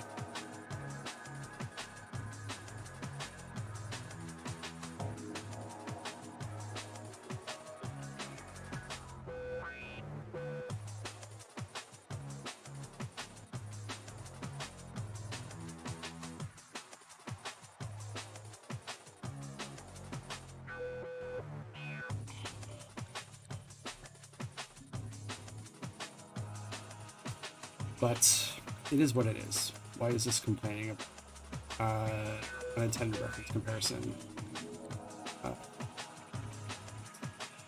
State. Yeah, it's not gonna like that.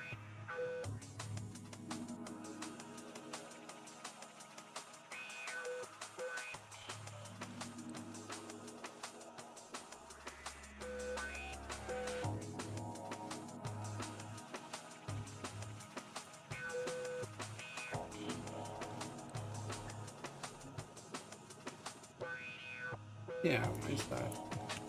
I find that that's not.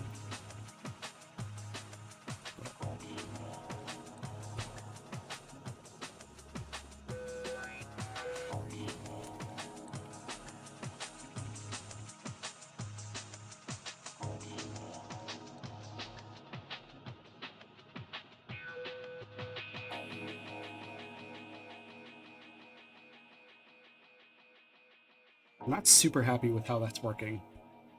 It just feels like a very sloppy implementation of a state machine. There it goes. So that's what I wanted to do originally, and like that actually I like this. It's probably not the right ease curve, but I mean it feels cool.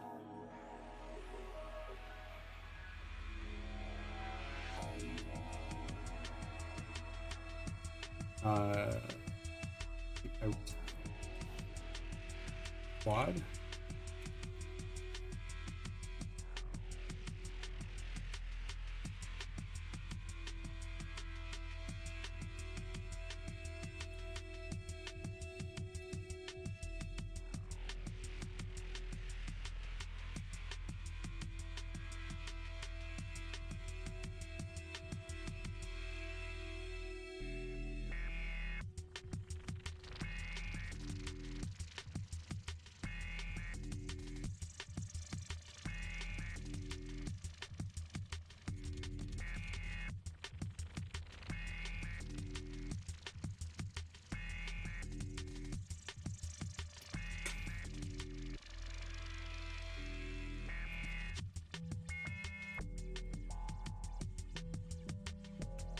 I should probably move this into something I can change in the editor. Not ideal, but it's 1.5, and I think 5 is too small, so maybe to make that 3/4 size. I'm getting a bit caught up in visual details right now. I'll get back to this elevation tool in a second.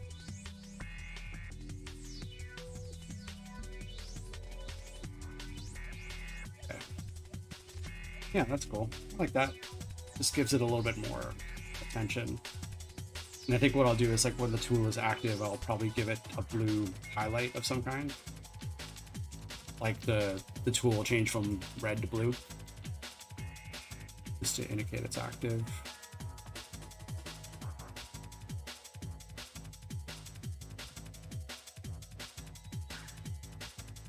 Somewhat tempted to do that right now. But I should get this elevator work, the elevate tile thing working.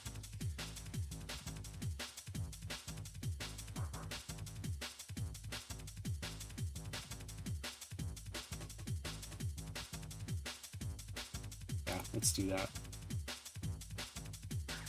Gonna be back in a second. Just gonna grab some more water.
Okay, so I'm just trying to decide where I want to start next on the elevation tool.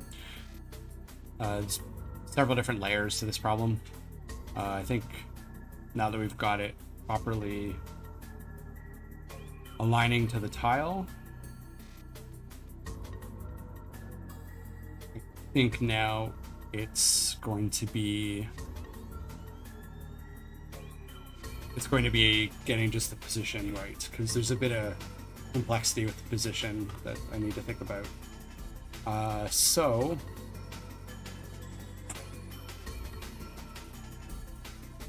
yeah, let's start doing this. One second, I'm just looking at message coming in.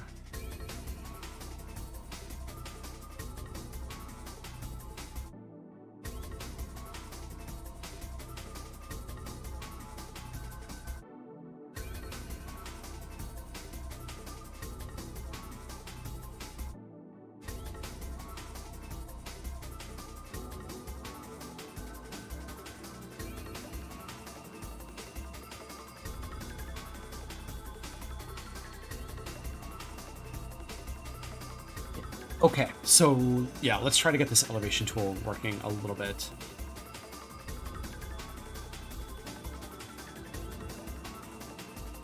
For the second time.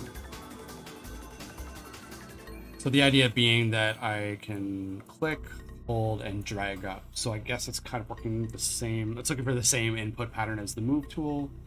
So that should be pretty easy to do. I think the complexity comes on the asset loading side, because the asset's going to change, so the collider is going to need to change, which is the collider is kind of the basis of the object you're interacting with.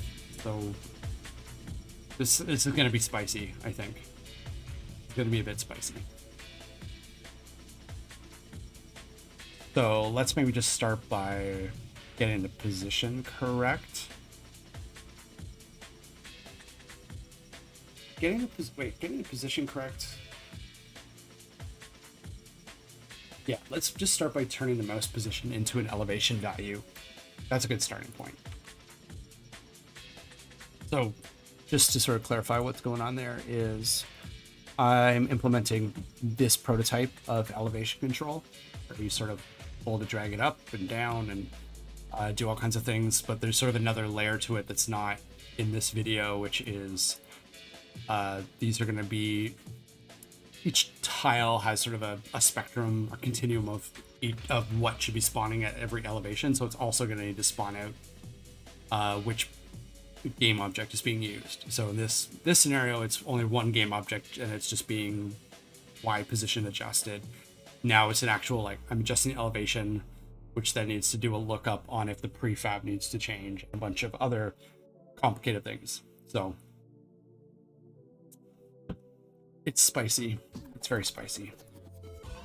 It's probably the most complex thing I've had to add to the game in the last little while. So let's start off by just looking at the tile move state, and actually no, let's go to the elevator control, and maybe instead of this, let's just do a debug log or elevation equals elevation. Let's try to get an elevation value happening here before I start going back into the stuff that I wrote last time I tried to implement this. Actually, no, let's do a bit more information here. Elevation is that. So yeah, all I'm concerned about is just updating this value on the tile elevator. So let's bring over the same, whoops, not like that, like that. Move with the same, stop it. There we go. I feel like my keyboard is starting to get a little too flaky. Dropping key presses, which is making me nervous.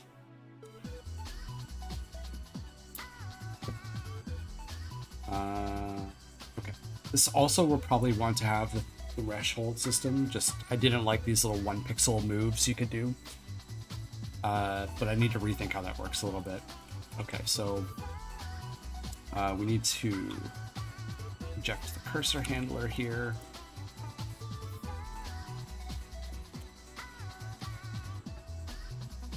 And actually, this should go up here. Is pressed and reach move threshold. We're going to come back to that. Let's just say reached move threshold is not a thing right now. So if it's pressed, tile elevator is elevating equals true. That'll replace that. We need to figure out the actual move, but I'm going to come back to that. Is moving. It's false. This is now elevator. Elevator. We're going to come back to this, because this is actually creating an elevate command that goes into the undo stack. And fine. Okay, so the question then becomes deciding how I'm going to turn the mouse position into a elevation value.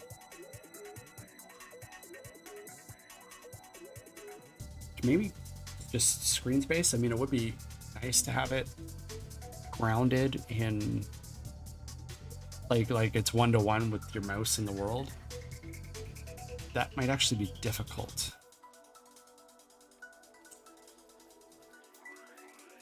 What's my prototype look like again? I don't think there's a cursor in it, so it's hard to tell. Like, I don't think the mouse is tied one-to-one with the world position.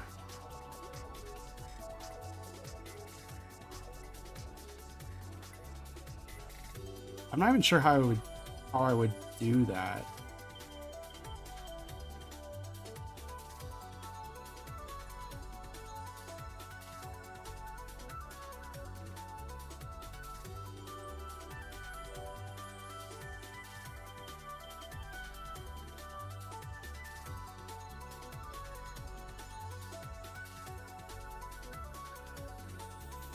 I'm not sure how I would do that.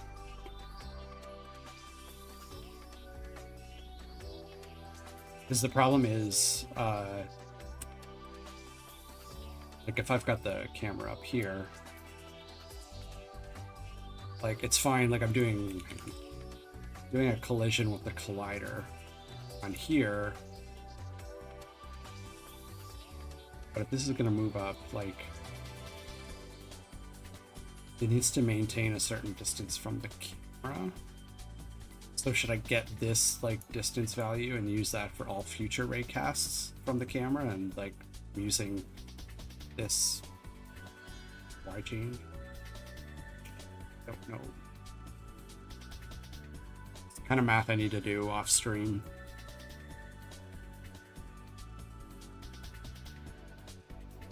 Okay, let's maybe just try the mouse delta for now. Like, or wait.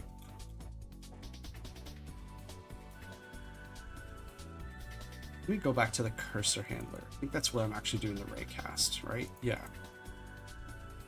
Is there anything else in this hit distance? Could use the hit distance.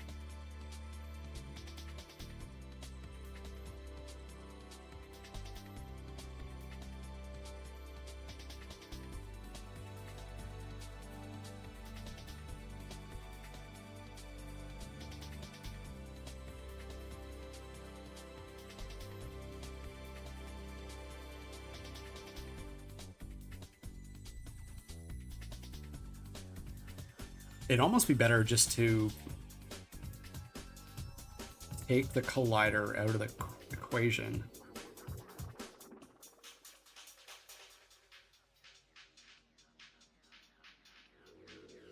Actually, that might be an interesting way to do it. So instead of... Yeah, I think that would do this in the tile container. Instead of, like, maybe just visualizing the map a little bit. So the tile container is going to dynamically load in something. Where is it? Where's my something? It's going to be loading in this. It's like the problem is like it would just be much easier to get the mouse screen position tied to a world position, just so it feels very tangible, like you're actually, like the elevation is rising to meet your mouse rather than it being like sort of a more abstracted mouse screen space delta. But the problem is like I don't have a collider to raycast because the collider is part of the asset. But what if I dropped in like a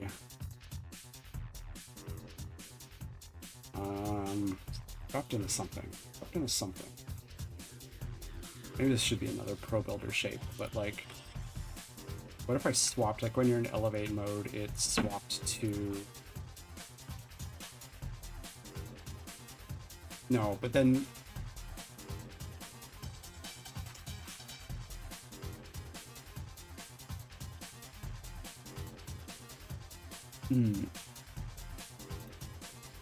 problem is if your mouse is not colliding with this. So if your mouse was like over to the right, you would not be able to collide. Whereas I think once you're holding the button down, like the cursor should be on any X position and it's only used. So I don't know, maybe let's just build it with a mouse delta first and see how that works. All right, that was a tangent. Okay, so let's go to the elevate tile control.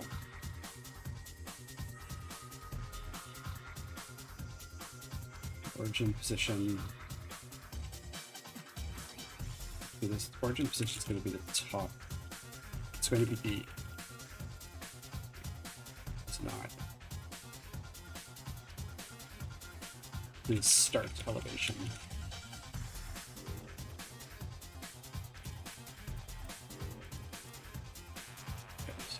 That's for later for the undo stack.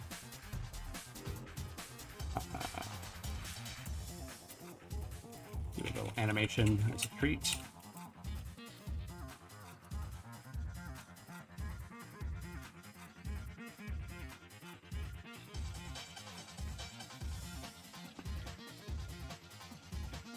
I feel like there's something just very obvious that I'm missing in how to implement this.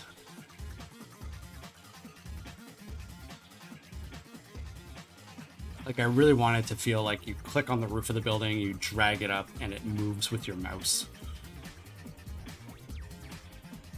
Rather than like I click in a place and I'm moving my mouse up, but like the building is kind of like, it's an arbitrary value that's not connected to the roof of the building. Like it's not connected to world space in any way. It's just a screen space movement. But maybe I'll build that first.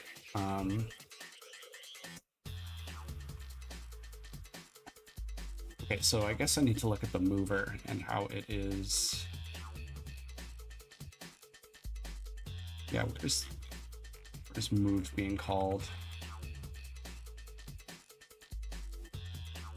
Right there. Right, it's getting the grid position. So yeah, I need to get an entirely new mouse position. So I think, does input service give me cursor position? Yes, it does. So let's inject the input service here.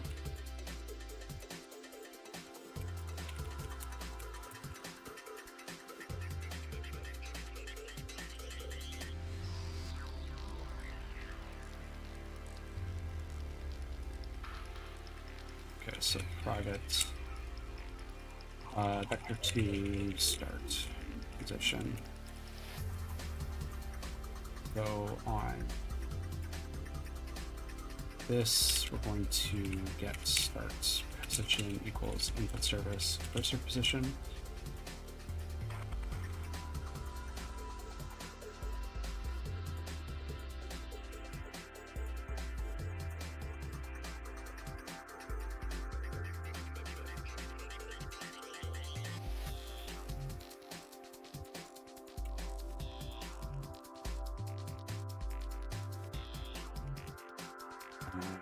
This is going to be distance equals. Yeah, I'm not even using that input data anymore. It's purely just based on the mouse delta. Not even the delta. Just the differences in positions. So that distance is vector 2. Recently used Unity plane method for getting mouse position. It has a built-in raycast method. Interesting. Hang on, let me look at that. Unity plane method. It sounds familiar. I just think it's something under API plane.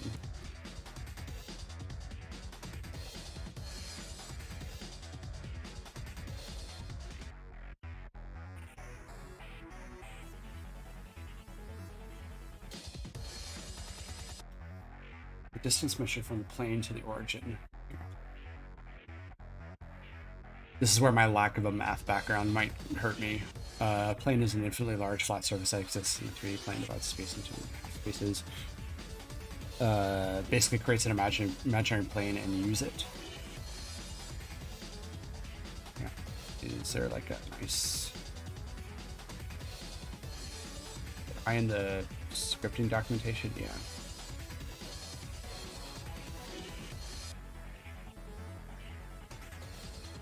Oh, so like, is this... So like I'd be creating an invisible plane on the top of the or at the top of the building. So then, yeah, so my raycast, and then like I'm just using the normal after the raycast hit. You can picture in my brain, I'm just struggling to describe it. Also, Unity CoderCom, good to see you again. Welcome back.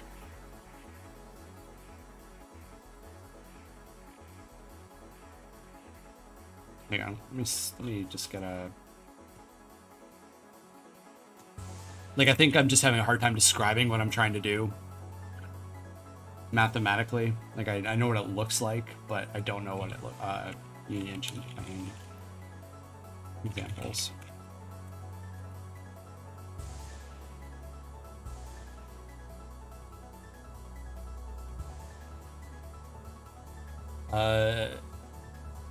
Maybe towards camera along the building center. So then you get the mouse. Yeah, like that sounds.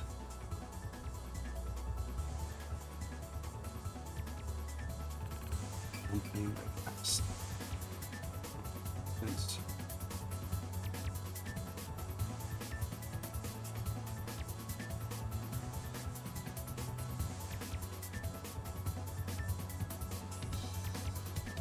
Okay, I think this makes sense, but this might be a bit painful for people to watch.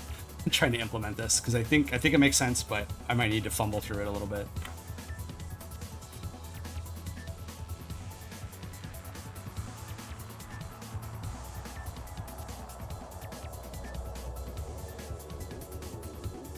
Right. Okay, let me just see if I can.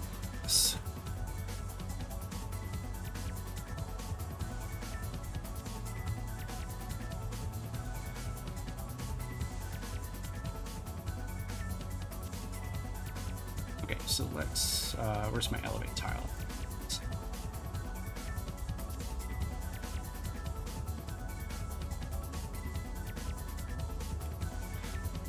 So I'm gonna make a ray, and I need to get the camera. I think I should already be injecting from somewhere, or there should be a container binding for camera. So I've got the camera. And screen point to ray. That's going to be the input service cursor position. Cool. Now let's make the plane.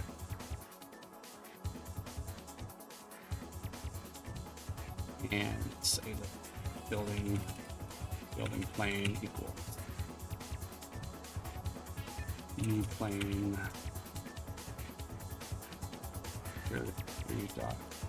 This is not what I want though.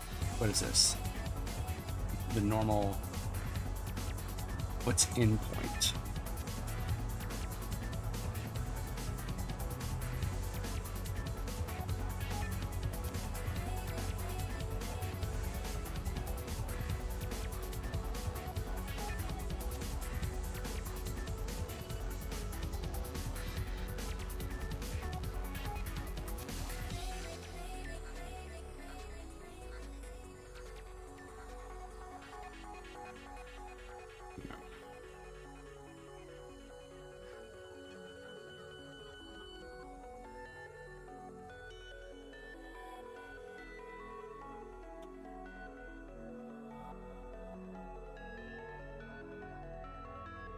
Vector 3 ABC, the resulting plane goes to 3 given points.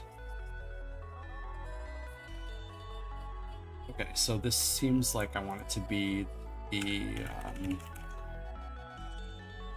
like the vector needs to be facing the camera, does it not?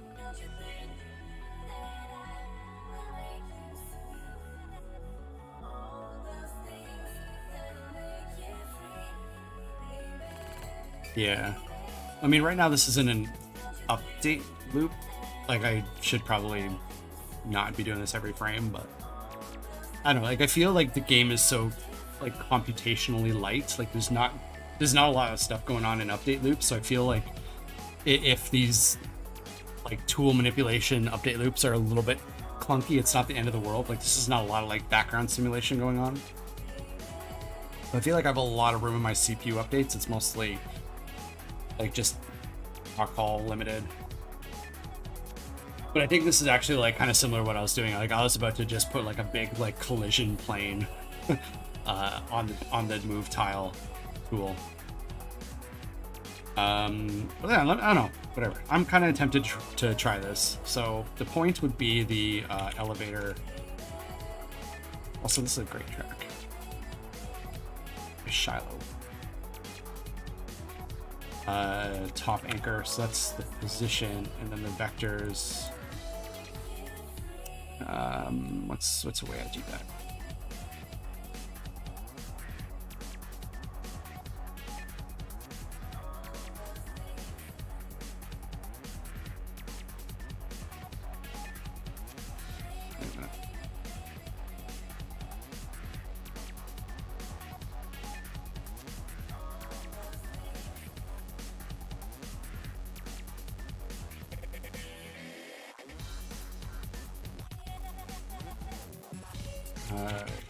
Get normalized direction vector. Yeah.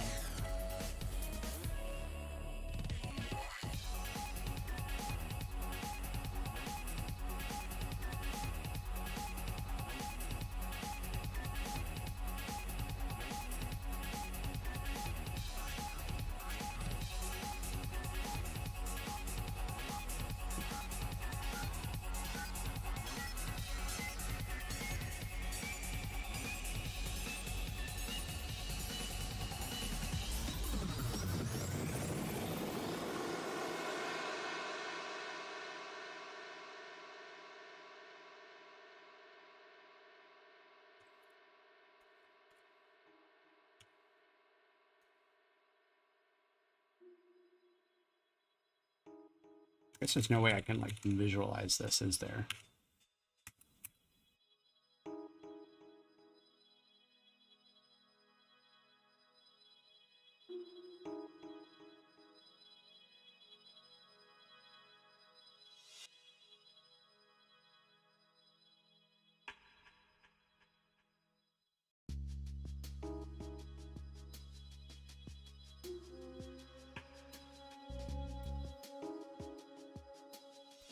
Here's that example I was looking at just now.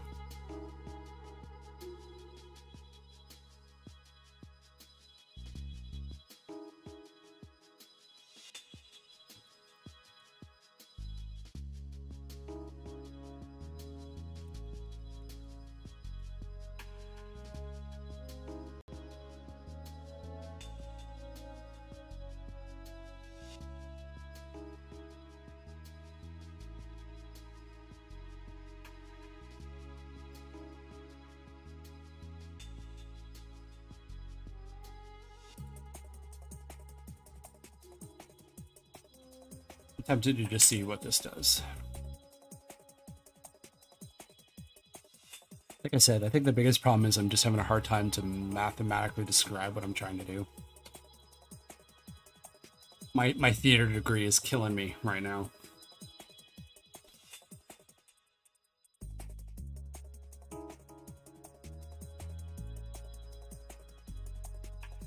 Okay, so tile.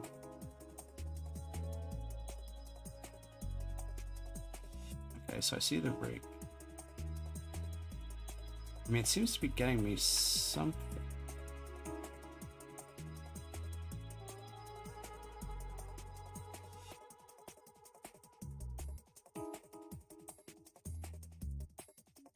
Hang on, what is that giving me? It's giving me the...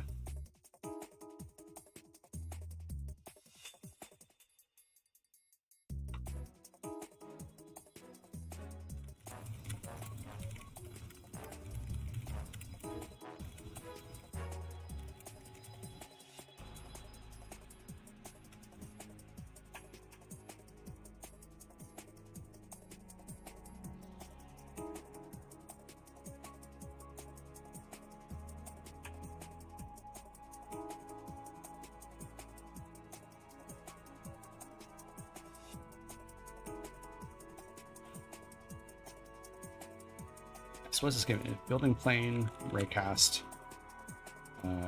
get point, distance to the point.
just want to try to get like some sort of visualization of what's going on here.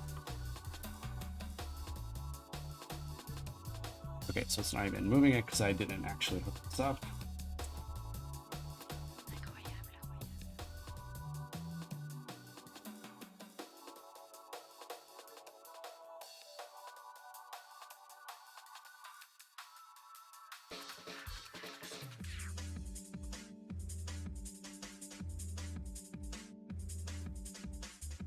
Okay, so that's right in front of the camera.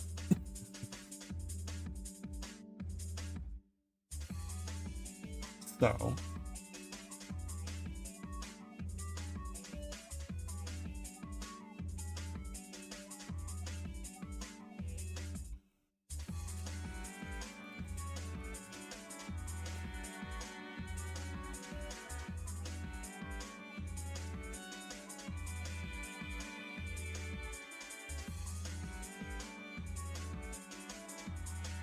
actually, what if I bring this? I'm going to bring this down into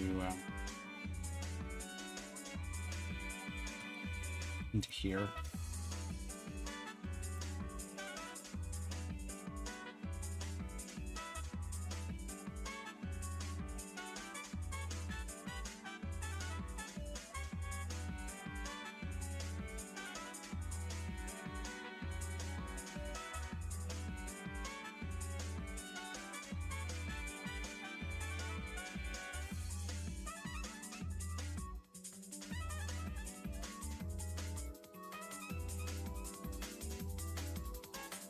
So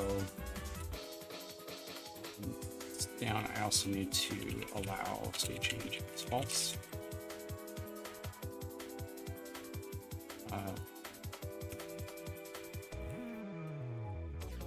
These back.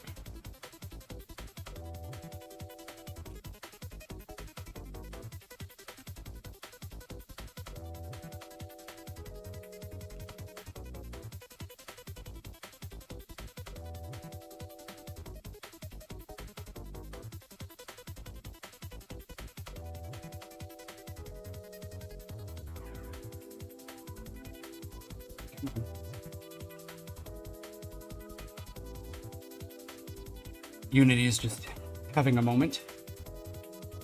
Okay, so okay.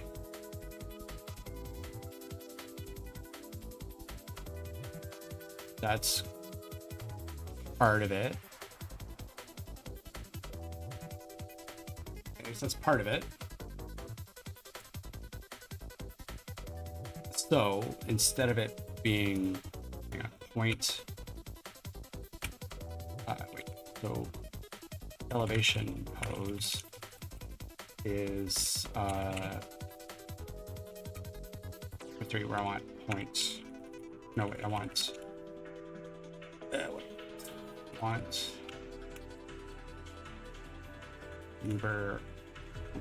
Uber elevator anchor top anchor dot x. Want the points dot y. Want the elevator top anchor. Easy. And then what if I did that?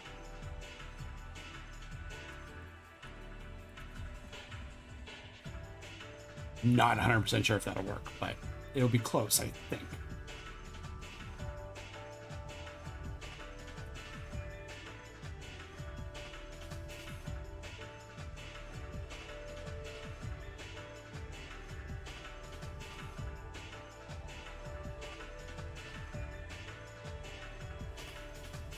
I mean, that's pretty good, actually.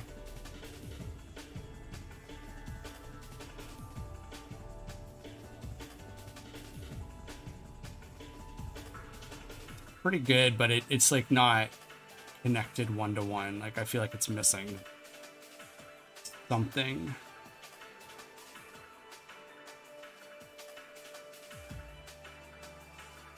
Like it's not completely connected to the mouse, but it's close.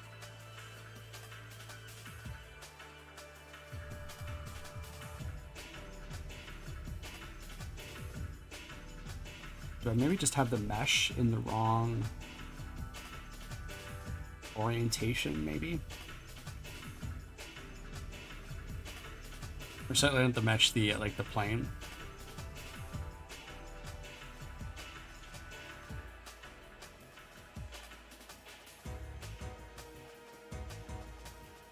I mean, it's not that bad. It's not bad. I was just kind of concerned about using like a mouse position, because then it would probably be multiplied against some sort of.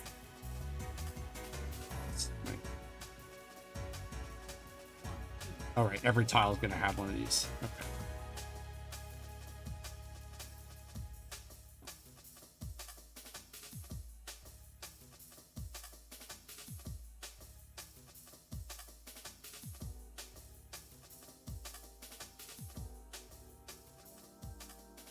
Yeah, like my worry was just like it was going to be very, if it was a mouse position, like in a mouse position, it was going to be very the actual speed at which you drag the building up would be very resolution dependent. I mean, I guess I could break that down into like a percentage, like just divide by the screen width and height. But I mean, this is not bad. I kind of like this.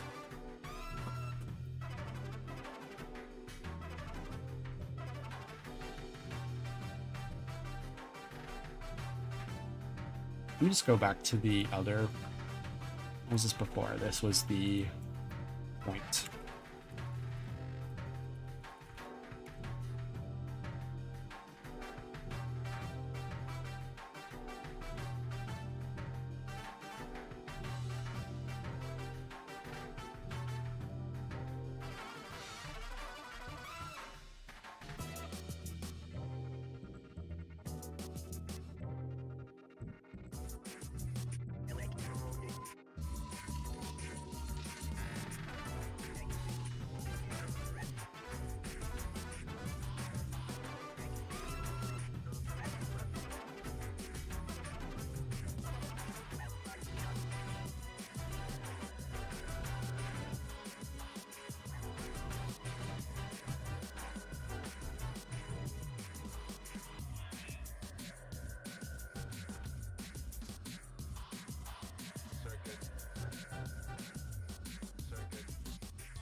Oh, hang on, actually, that's it.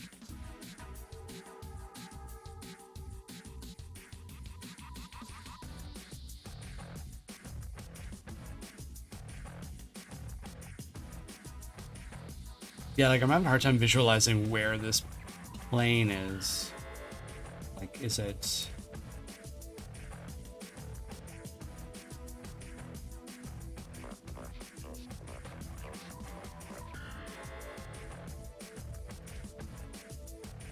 Where is it? Like, is it just flat? No, because it's...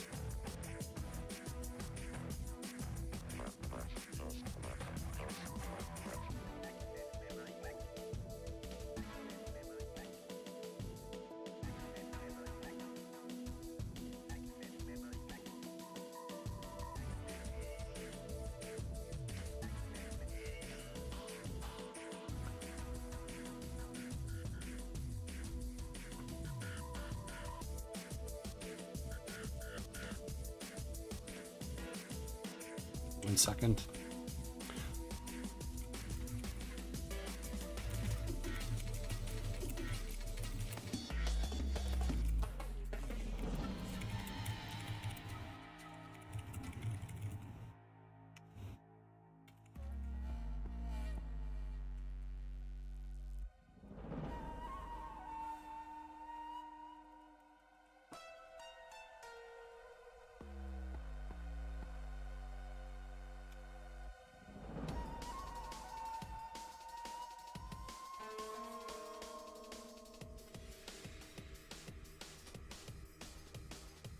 Could align the debug object on the plane normal to confirm also. Yeah.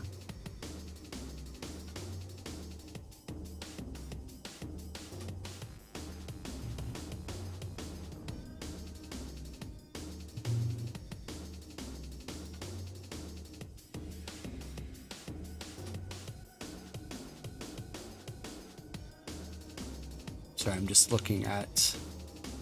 I'm just reading things.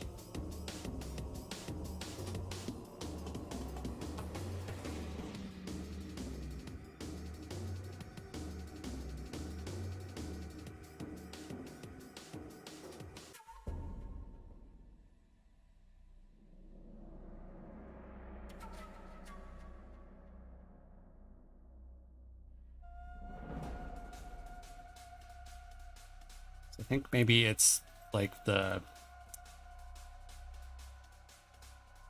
plane aligned to the camera, but I actually like the plane's aligned to the camera. But actually, I think I want that plane locked, don't I? Like I want it facing, but I want it like sort of locked, and like I want it to be like a look towards on a certain axis.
Yeah, like I need to make some. I need to do something to this direction. 'Cause, yeah, like I think like right now, what's going on is I've got the building, and I've got this point, and I've got the camera, and yeah, I think what's happening. Well, probably what is happening right now is the plane is like that, but I want that. So I guess I have to get this direction normal to, like, I know like if it was a game object I'd want to do like a quaternion look towards, but I'm not sure how to do that. It's this plane object.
That in normal is basically the direction the plane looks at. So if I can get the camera position at the same height as elevator top, then it might be correct.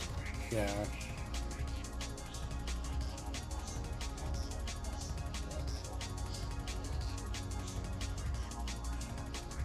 Yeah. So I'm just trying to read through this and just reset my brain on what everything's going on here. Make sure I'm using all the right positions. If the direction is the camera towards the elevator top anchor, fine. Normalize it. This direction, the pinpoint is the top anchor. Point. Point.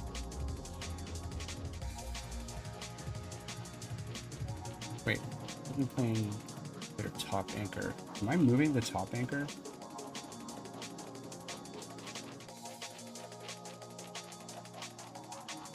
No, I'm just setting the. Because it's also. I was just noticing the. Raycast seems to be like origin position is also rising with the elevator visualizer, but I don't think I'm moving the plane. Like the plane is still on the elevator top anchor. The elevator top anchor is not moving.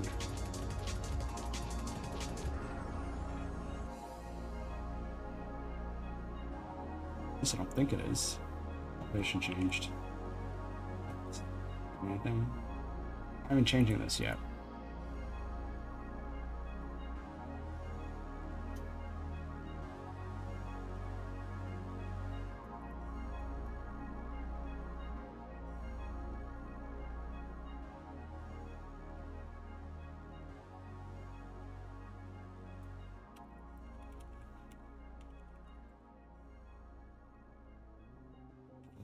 Top anchor.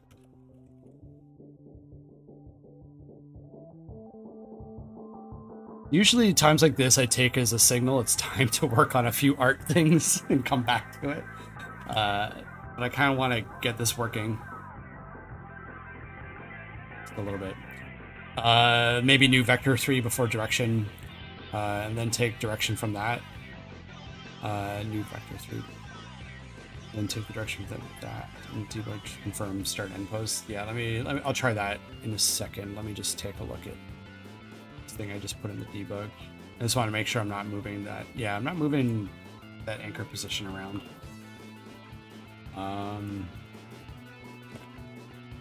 You're back work? Yeah, no problem. Thank you so much. I appreciate you beating your head against this with me. May have been overly ambitious in my coding plans for a Monday morning. Or Monday afternoon, rather.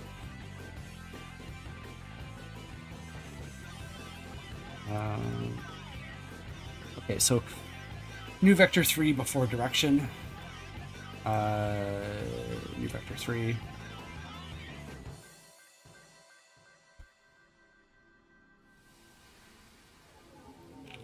Vector 3. I don't know what to call this. Come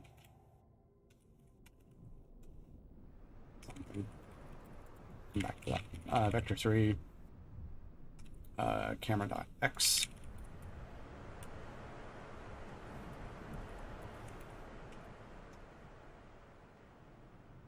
Camera X, elevator top, elevator dot anchor dot Y, Z dot Z, Z something, and then taking the direction from that. So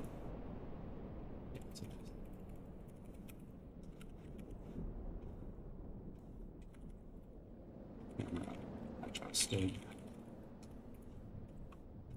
Camera adjusted. Top anchor.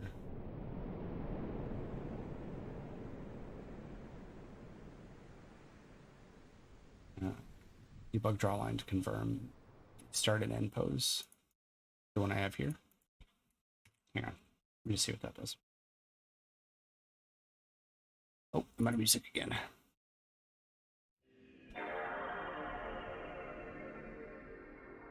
Oh, what's going on?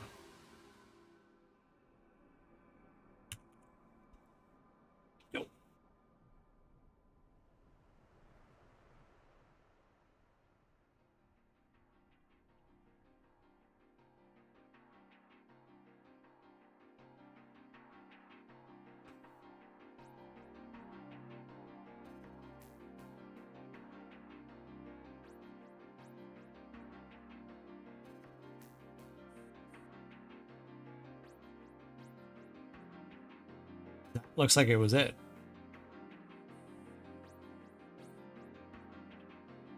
That feels good. Yeah, that's awesome. I think that's it. Awesome. Thank you so much.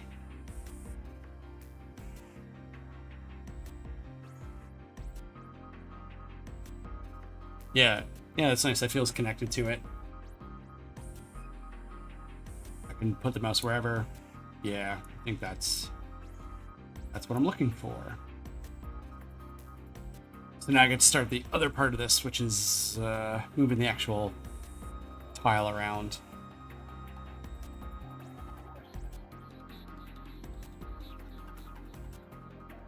Cool.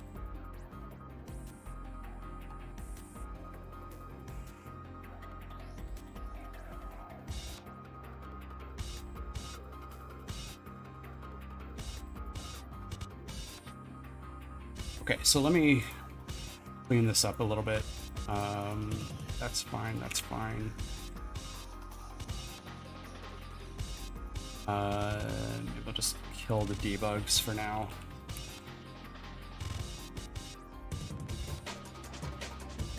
I don't know if I want to wrap this up in some sort of method somewhere else.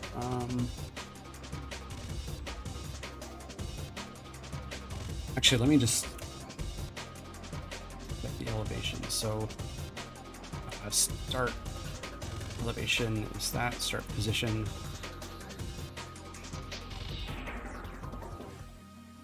I mean, actually, so this start position is actually the top anchor again. So then, oh, let's kill this. Well, actually, no, let's keep that just for a second, so I can visualize what I'm doing. Okay, so I want to let's just do this as a debug log. Let's just do new elevation. I think that'll basically just be the elevation pose minus the start position. That's it. And then elevation or elevator elevation equals new elevation. If I can get my typing happening. Wait a minute. Oh, right, that's a vector 3. So that's just whatever the y that would be, I think.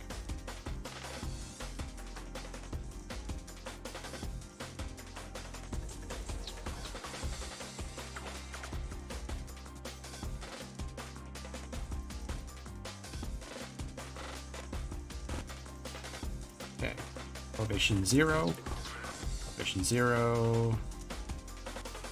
Oh yeah, I've still got some stuff hooked up, so it's actually doing it a little bit. It's the dynamic asset stuff is still hooked up, so it's actually doing some stuff with that already. Not properly, but still.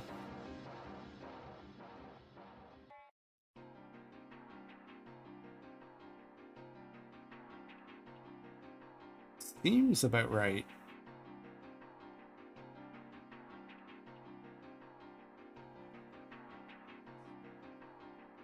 Oh, except it's setting to 0. Right. That's not actually entirely correct. It should be start elevation plus the new elevation, I think.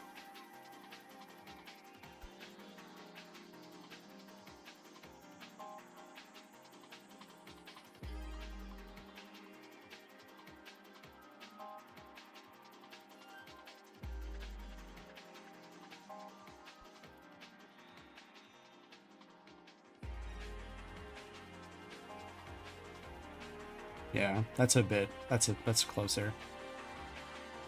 Not exactly, like I need to do some transform position movement here to get the continuity set up, but that's roughly what it should be doing. The real question I have is what collider is actually... Yeah, what collider is going on with this tile? It's swapping it out. That's good to see. It's swapping in the right collider.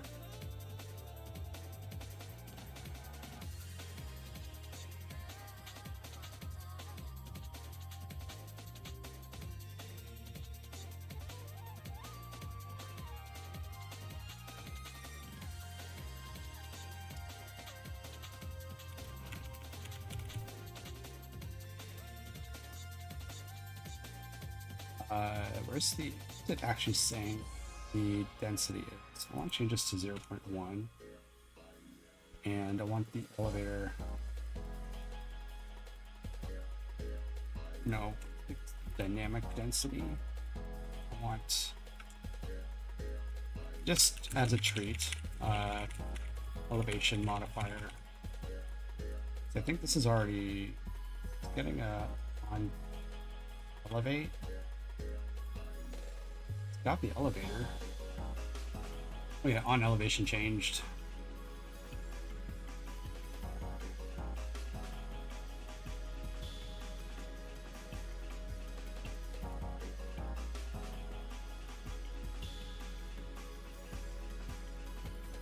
Actually, hang on. I'm gonna be back in 1 second.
Okay. We're almost there. Okay, so we're gonna update the ground tiles. Is this getting the elevation?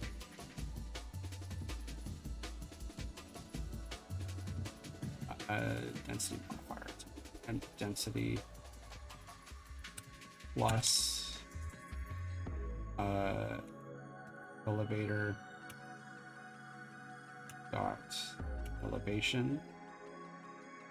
I actually need to set the elevation. Oh no, I'm already setting it. Perfect. So hang on. This.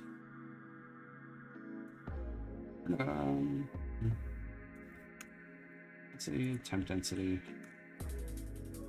That. Times.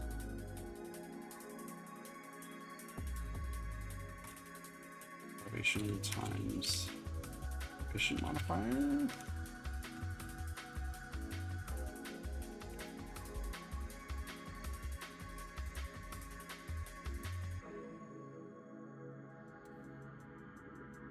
Let's try that. Let's try that. Let's see what that does. So where's the elevation modifier is going to be like 0.1, I think.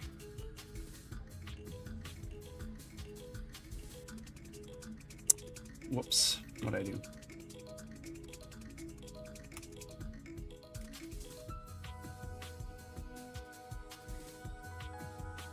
I think this modifier might actually be too low. See what it does though.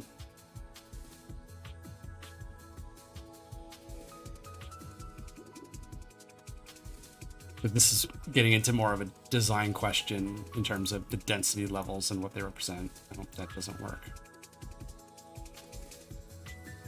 Okay, so now I'm not getting any density. So it'll be time.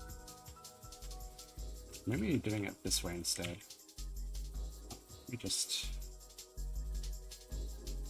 do this for a second.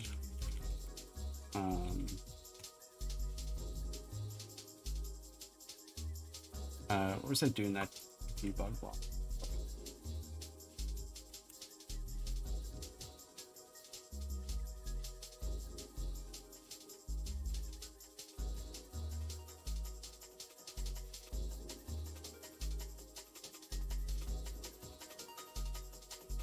We're getting close. We're getting close.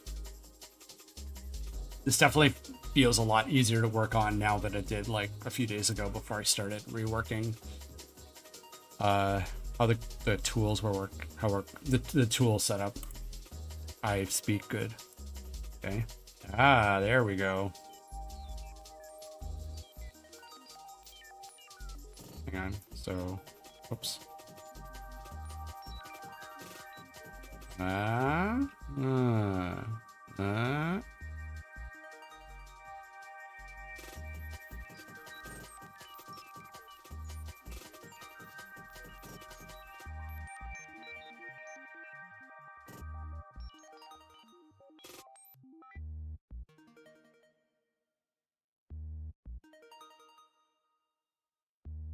Cool.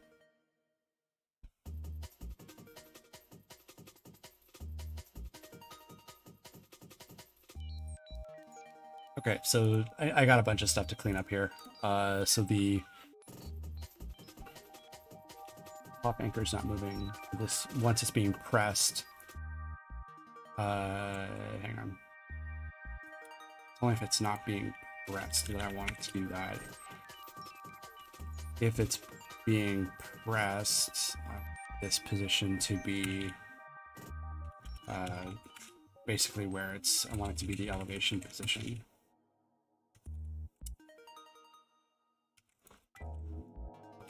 Position.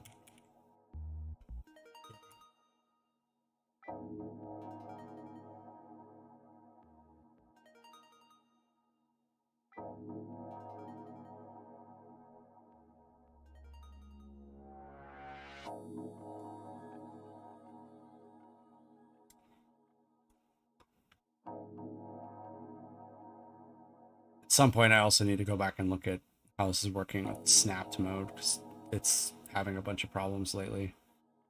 Yeah, like snap is Yeah, I need to resolve some issues with snapping. But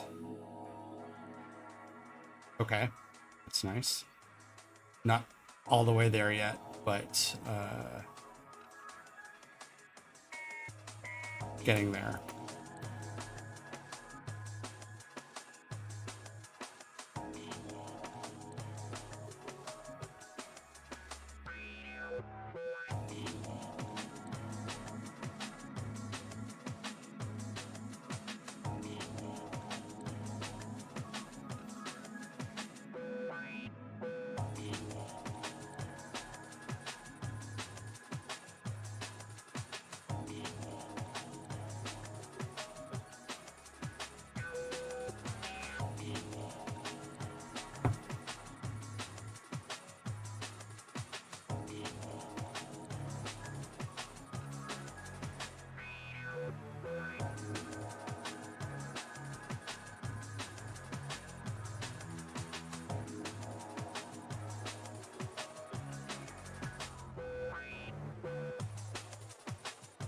Yeah, that's cool. This is cool. This is working. I mean, there's elements that aren't there yet, but just in terms of like how elevation is connected to the ground and what spawns on the ground is cool. And these, oh yeah, moving these. Yeah, like this is coming together really nice. Ignoring like all my debug planes and stuff here. Yeah, this is this makes me happy. This is what I wanted out of this elevation tool almost. There's a few things I need to do still.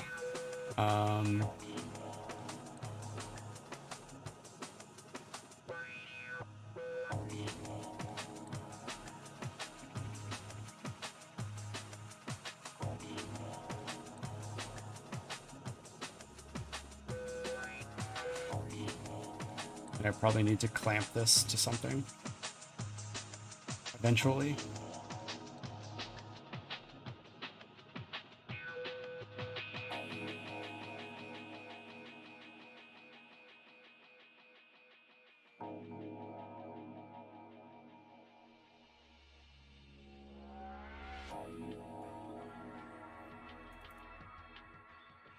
Wait, were those moves still working?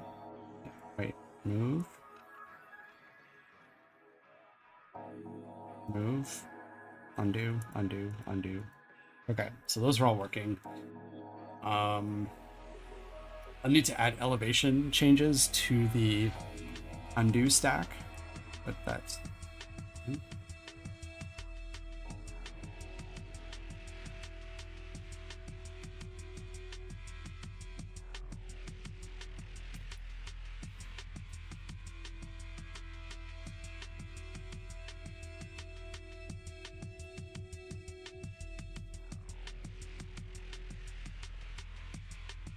Hang on, I'm just gonna disable the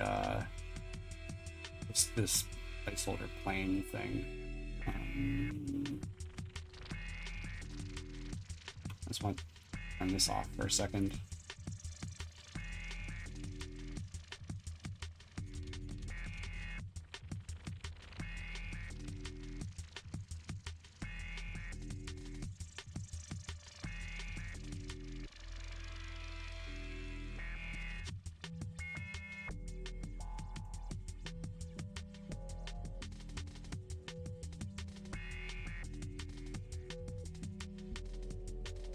I am kind of missing the like if you create a tile, movement is the default tool if you're just holding it down. I kind of wish that would be elevation, you know.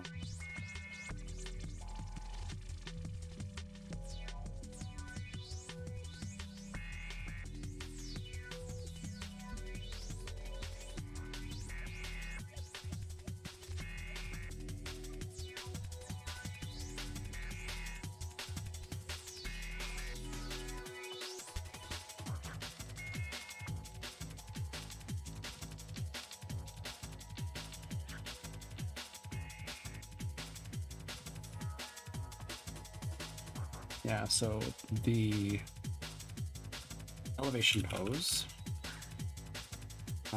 needs to be clamped. Just clamp. Stuff. What does this want? It wants the value, so elevation pose. Starting position. And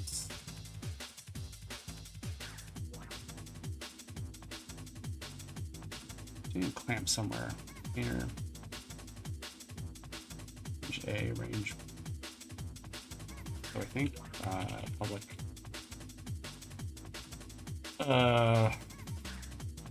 For 3 max elevation. Going to be return. New vector 3 transform dot position dot x. Oh wait, no, it's gonna what's this gonna be?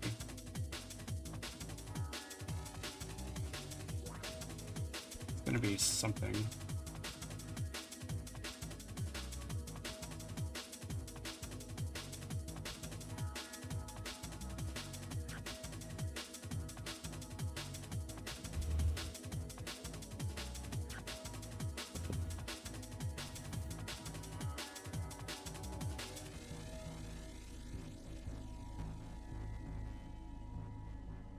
I mean, I guess it's going to be that. Start there.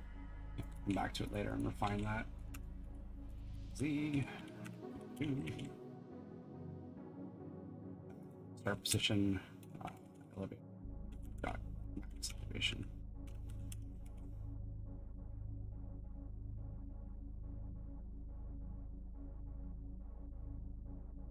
It's just because elevation like kind of starts after the initial tile. It's kind of a mix of two things.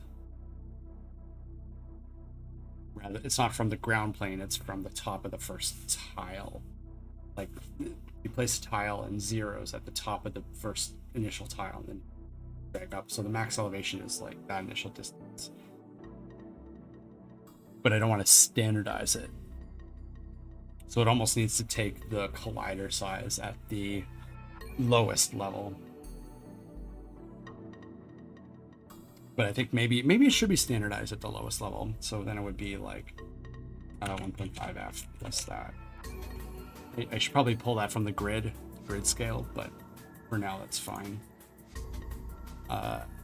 So I don't, at this point, I don't see me changing the grid scale too often.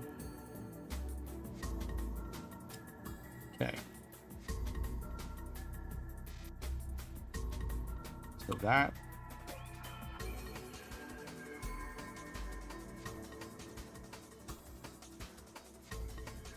Okay, so it's clamping the bottom and it's clamping the top. Nice. Probably what I'll do is if it hits the top, maybe I'll just pop in an X. Some kind.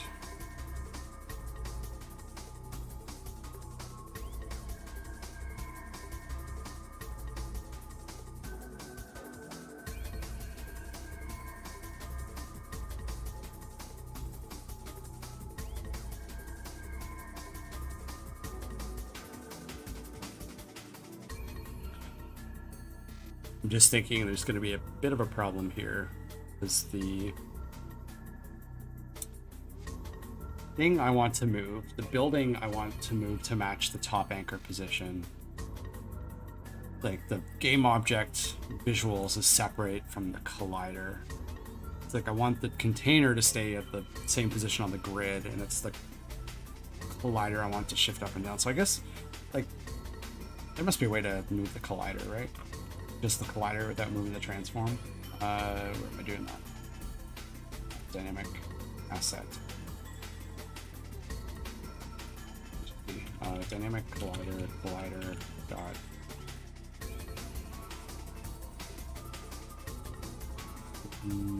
dynamic collider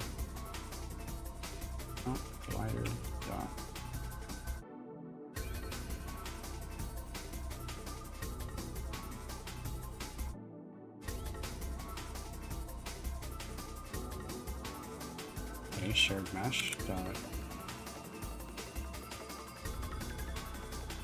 Do I actually need to do like a... Do I actually need to shift the mesh?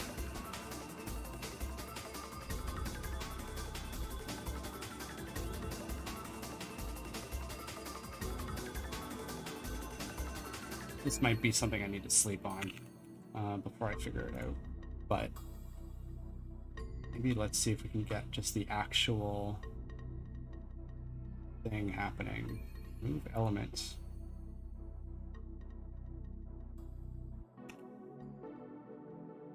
Elevation. I don't actually care about the elevation. Offset collider sign.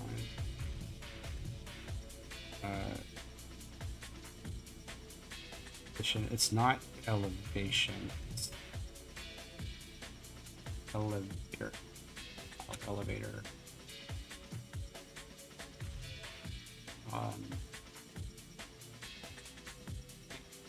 Debug codes. This is product float. Elevation. Origin.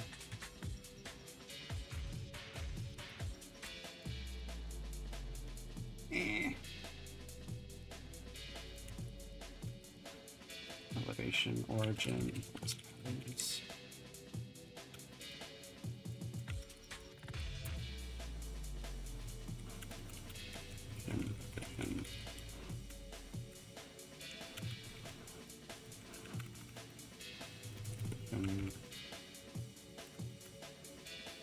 Why are you not happy?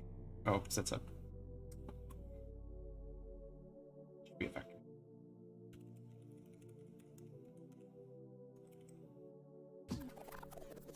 So if I went back here, this would be the tile elevator, that elevation position.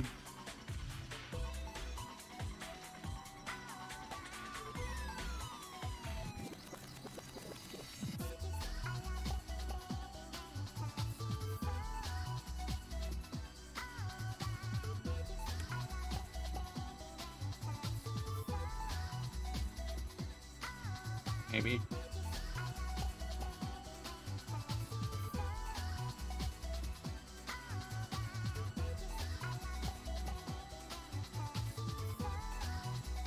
This just becomes new.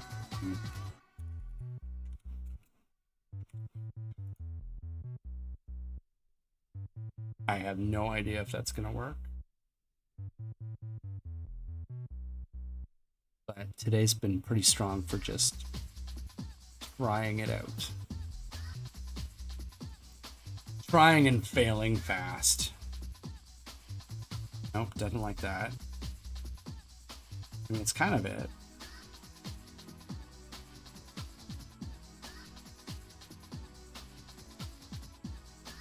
Kind of it. Kind of. I actually do think this needed to be .y. So this set. So new position is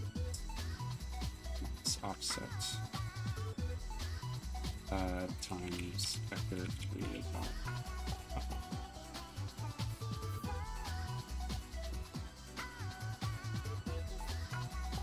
This might be backwards actually. I just noticed that was subtracting that offset instead of adding it.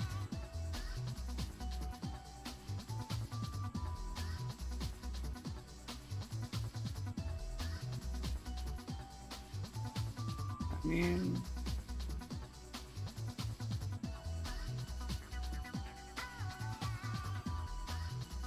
why is there's the there'd be 3 buildings here. Why is it skipping over elevation 2?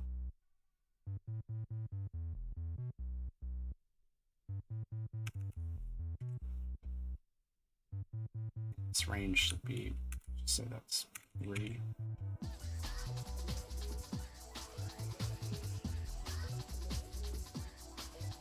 Why is the tile offset?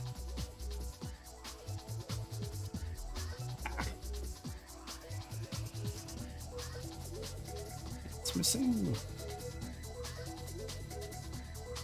a state in there that it's missing. I mean, that's the idea, is... I feel like the way it's calculating this is not right. It's missing, it's jumping right from 1 to 3. And that's probably, maybe I'm not normalizing it correctly.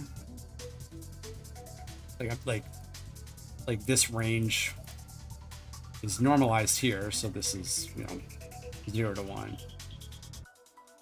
And then it's remapping that to whatever this height is, which this, so this basically represents the max height for this tile type.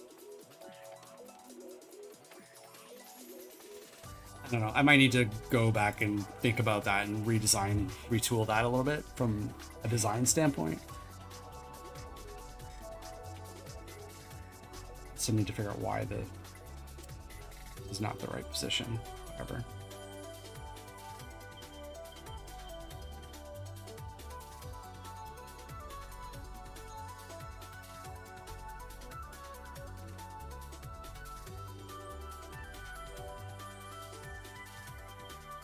Yeah, I think this is just because of what does the collider actually look like on this thing.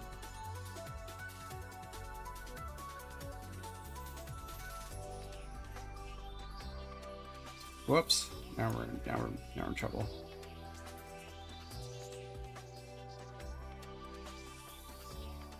Yeah, I think this maybe should be plus. Also, like new position, elevator.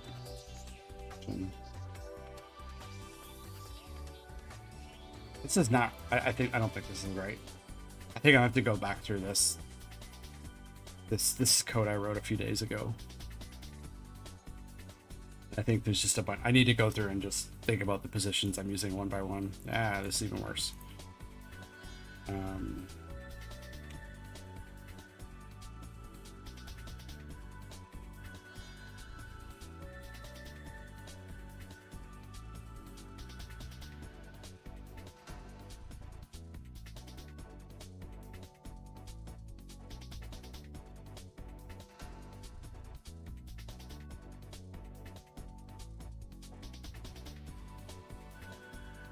Now it's just nowhere.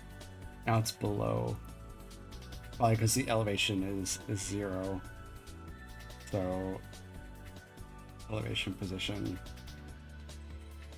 Actually, maybe I need just to bring this back. Wait.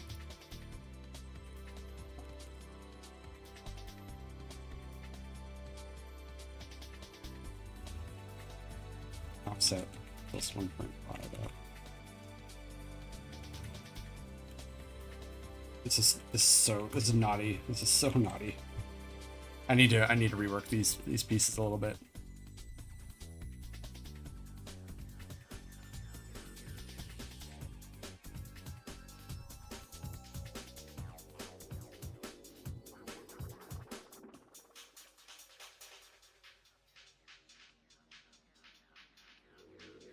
Still below. What the hell? Oh, because it's... Alright. Actually, I don't think that's right. This is... I'm starting to get end-of-day brain. And increasingly wanted to fix up some of these art problems. Come on. Play my game. Play my game, Unity. Why is...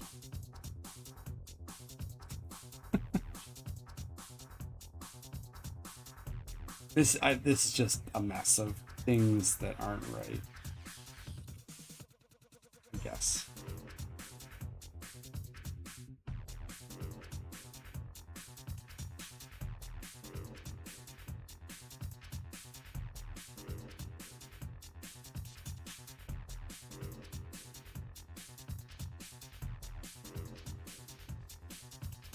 Okay, I mean, it's in the right ballpark at least.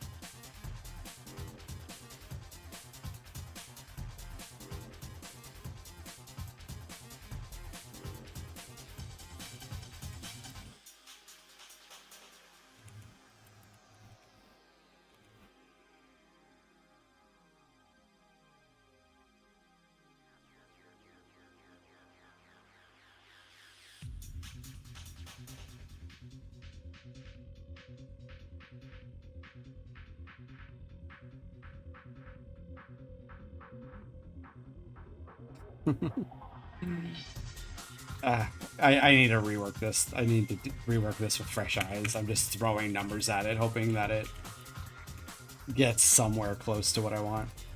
Well, I think what's interesting though is it is definitely skipping this middle state, so I don't think this dynamic asset thing is working properly. Like the get prefab at elevation. What is this doing?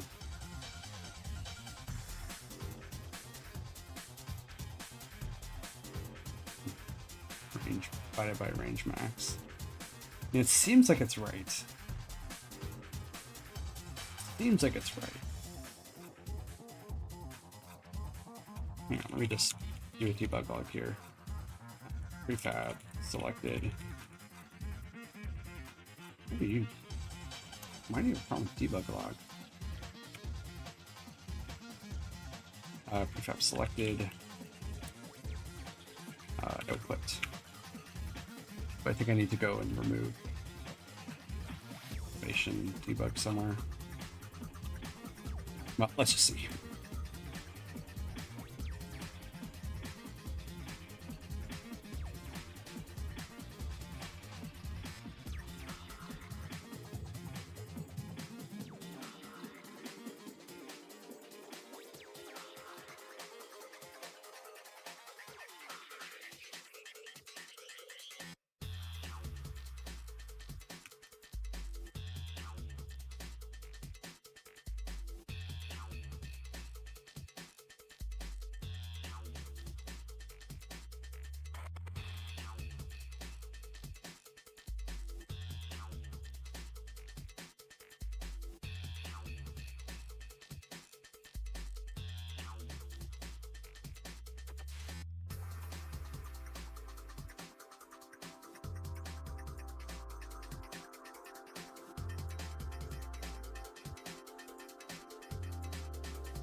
Okay, let's see if this is working. Nope. Hang on, I've still got an incorrect positioning here.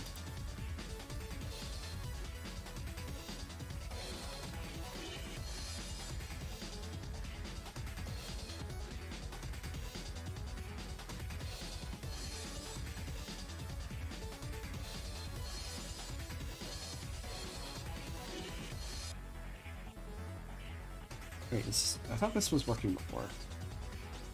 This is supposed to be plus.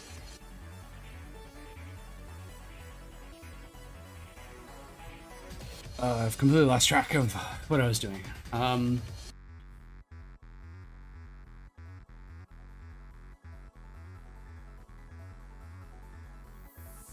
me just see. Okay, well, I've got a tile in the sky. At least that's something. What the hell? Hang on. I just need to go through the MDs here. See what I was doing.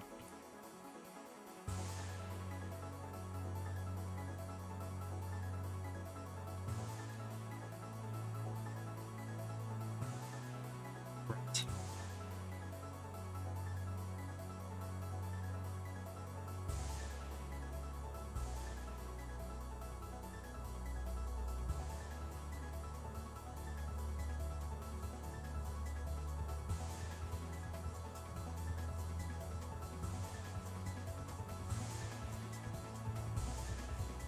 Not right. Oh.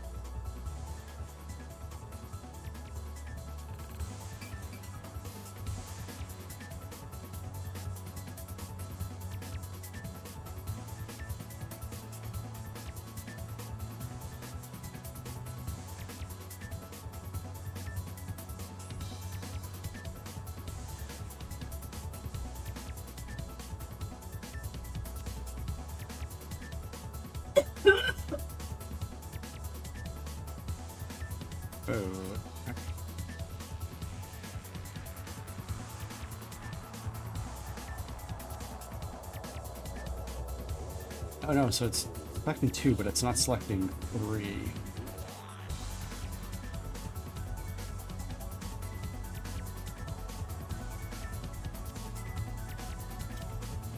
This is completely broken now.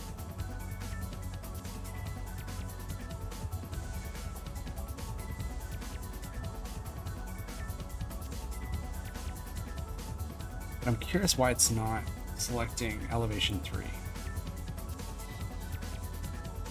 Yeah, the elevation 3 should be coming up when it's hitting the top. Let me just see that one more time.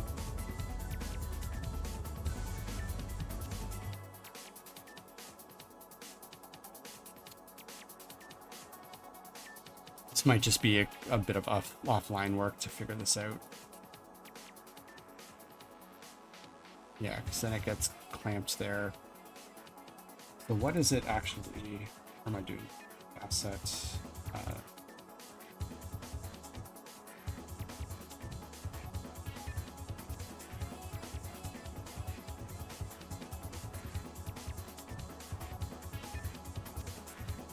It's here.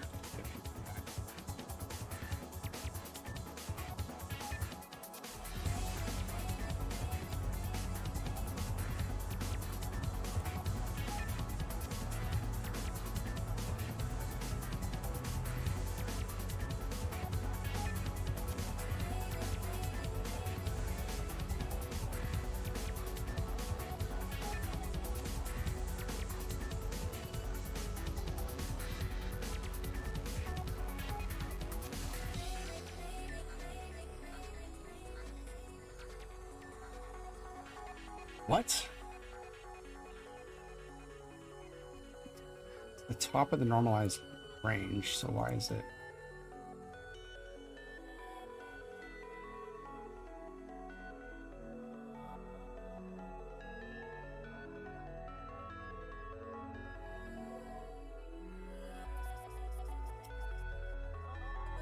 There's something fundamentally wrong with how I'm selecting these. Yeah. Elevation 3, pre-coverage, and this should be 0 to 7. Or sorry, not 0 to 7. This should be 0.7 to 1. So it is hitting that range.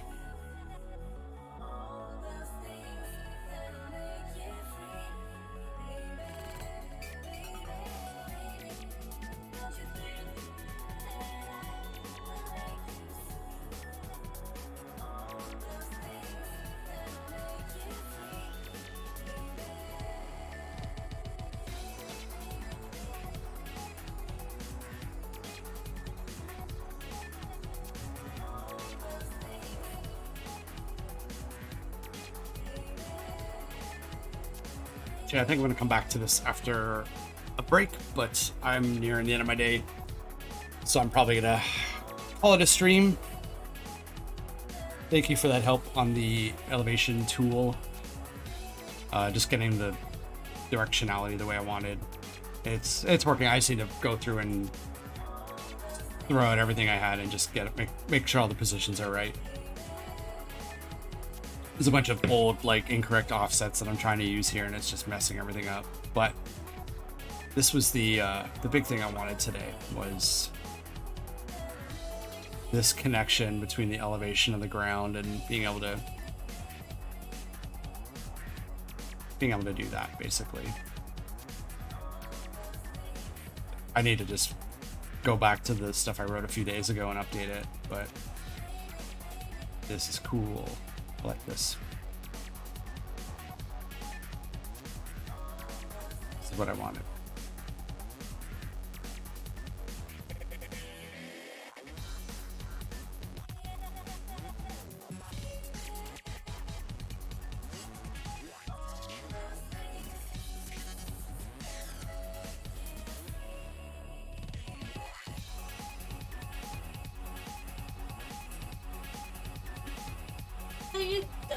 No, not yet.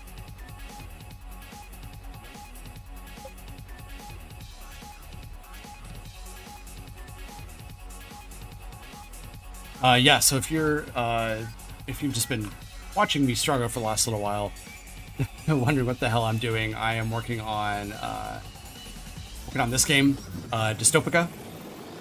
It is a relaxed cyberpunk city sandbox. Not a city manager. There's no budgets. There's no, systems or anything like that. It's just about creating a very pretty little Blade Runner city for yourself, and it's just a relaxing space. If you like ambient music and things, it's a nice little place. If you know Townscaper, it's basically a cyberpunk Townscaper. It's been my project for the last few months while I've been working and traveling around Southeast Asia. It's only become my full-time project the last 2 months or so.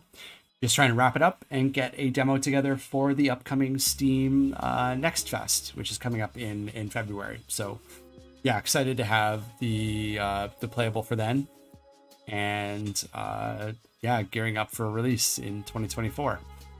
So yeah, thank you for hanging out. Thank you for helping out with some of those code things. It's definitely been one of my more brain dead code days where I should have been working on art stuff instead. But I really wanted to get that elevation tool figured out, and I'm really happy with how it's connected to the density systems that I've been building. It's a lot of new work over the last 2 weeks and a lot of completely rebuilding the core systems. It's just nice to see it coming together. So anyways, I'll see you guys next time.